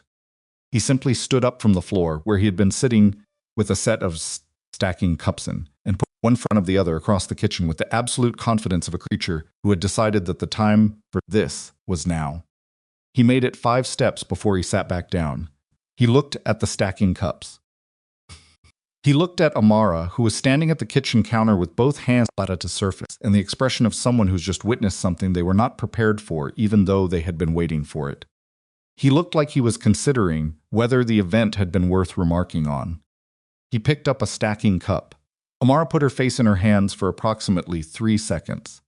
Then she straightened up and picked up her phone and took a photograph of him, sitting on the floor with his stacking cup, and she thought about the blue notebook and the folder labeled, "For Noah, when he's ready," and she thought about what she wanted to do with this moment. She opened a new message. She sent the photograph to Ji-hyuk's attorney, who would pass it to the facility's approved communication channel, which meant it would reach Ji-hyuk in 3 to 5 business days through the standard mail review process. On the back of a printed copy she included with her monthly documentation, she wrote 4 words: "He walked today." Thursday. She did not write anything else. She did not need to. The supervised visit had been established 6 months after Noah could walk. The park, the professional supervisor, Zuri present, exactly 1 hour. She had set the terms, and she had not apologized for their specificity, and she had not softened them when Ji-hyuk's attorney suggested gently that some of the conditions might be adjusted, given Ji-hyuk's demonstrated cooperation. She told the attorney that the conditions were what they were. Ji-hyuk's attorney relayed Ji-hyuk's response He accepted them without modification. The morning of the visit, she was up at 6. Not because Noah woke early. He was sleeping soundly, his breathing audible through the baby monitor on the nightstand. She was up because she was not someone who slept through mornings. She had been thinking about, and she had been thinking about this one in specific and non-specific ways for weeks. She made coffee. She sat at the kitchen table in the early morning, quiet with the mug in both hands, and thought about what she needed this to be. She needed it to be ordinary, not significant, not weighted, not the beginning of something, or the conclusion of something.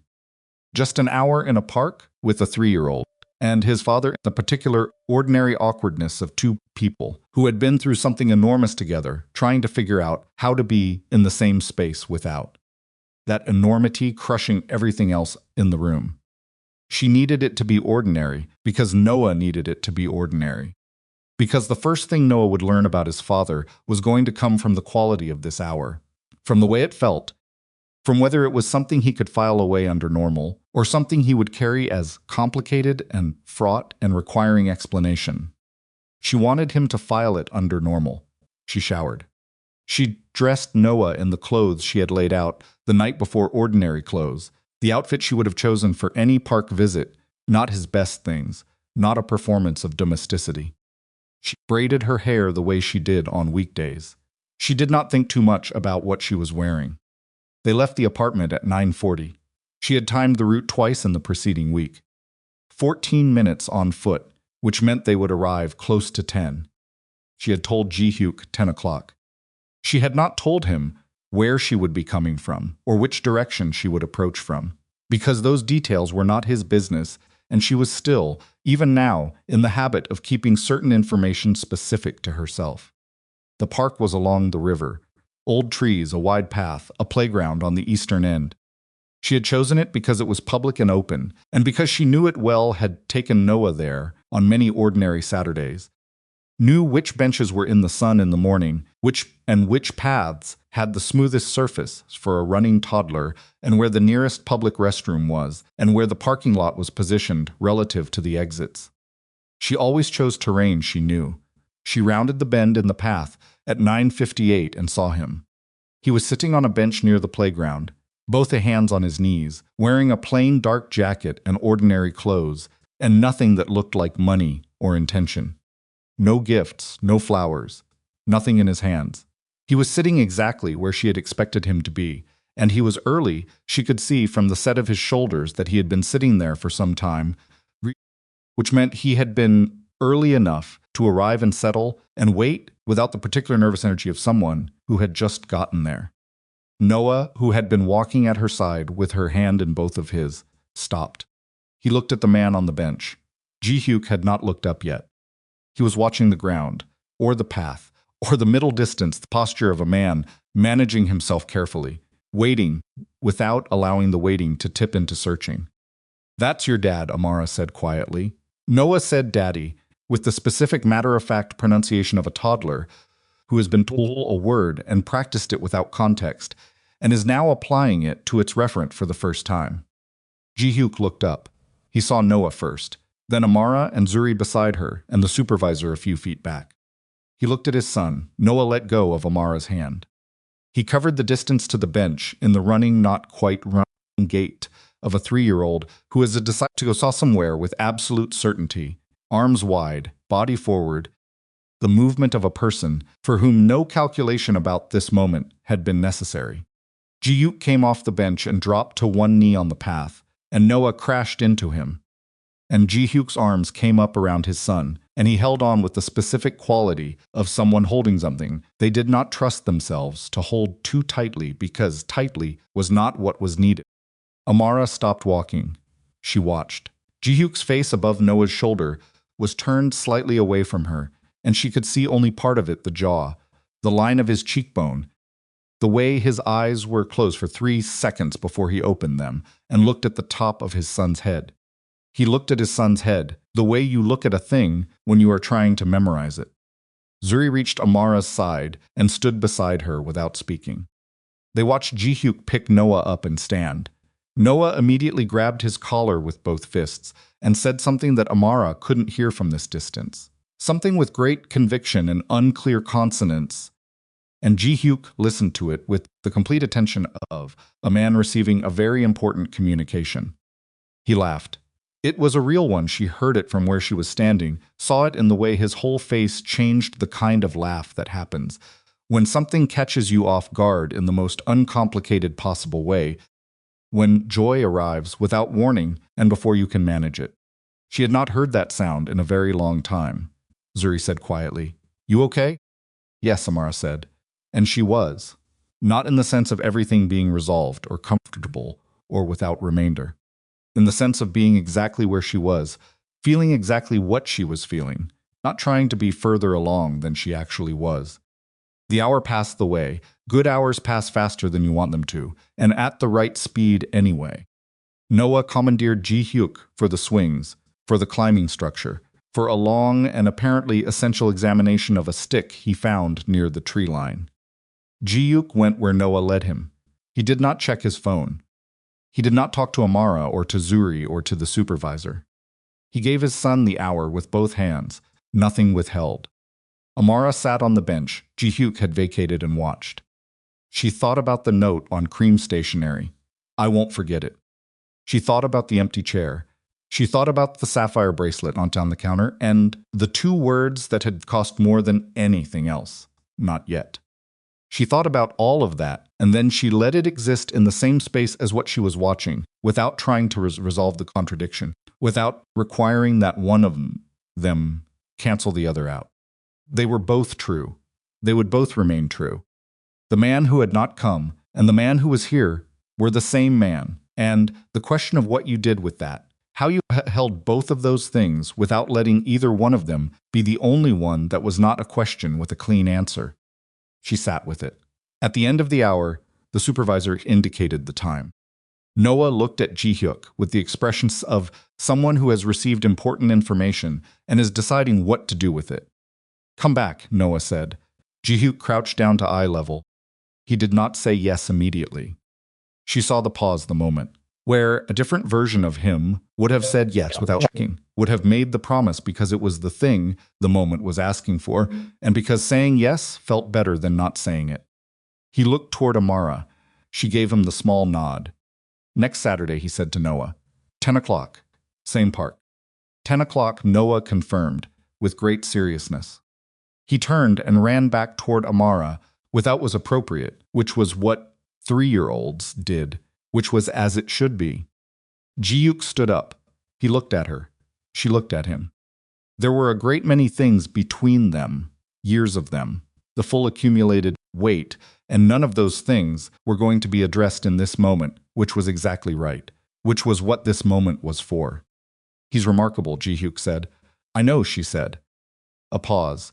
"You're becoming the father he deserves," she said. She said it plainly, not as an award, not as a gift.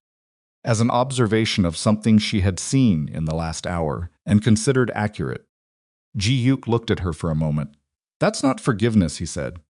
"No," she agreed. "It isn't." "I know," he said. "I'm not asking for it." She believed him. She picked up Noah, who had arrived at her side and was making specific demands about a snack that had been promised and not yet delivered, and she adjusted him on her hip and looked at Ji-hyuk one final time. 10 o'clock, she said. 10 o'clock, he said. She turned and walked back up the river path, with Zuri beside her and Noah on her hip demanding crackers, and she did not look back, not because there was nothing worth looking at, but because she was looking at what was in front of her. The path along the river was long and wide, full of the particular light that comes off moving water in the morning, restless and specific, and not the same twice. Noah reached up and grabbed a strand of her hair, and she gently removed his hand and held it instead, and he accepted this as a reasonable alternative and held her hand back with the grip of someone who is going somewhere and intends to take you with them. She walked. The river moved alongside her in the way rivers do, without reference to what happened on the bank, without interest in what was finished or what was beginning, just moving in the direction it had always been moving. She had rebuilt once. She was still building. That was enough. That was, in fact, precisely enough.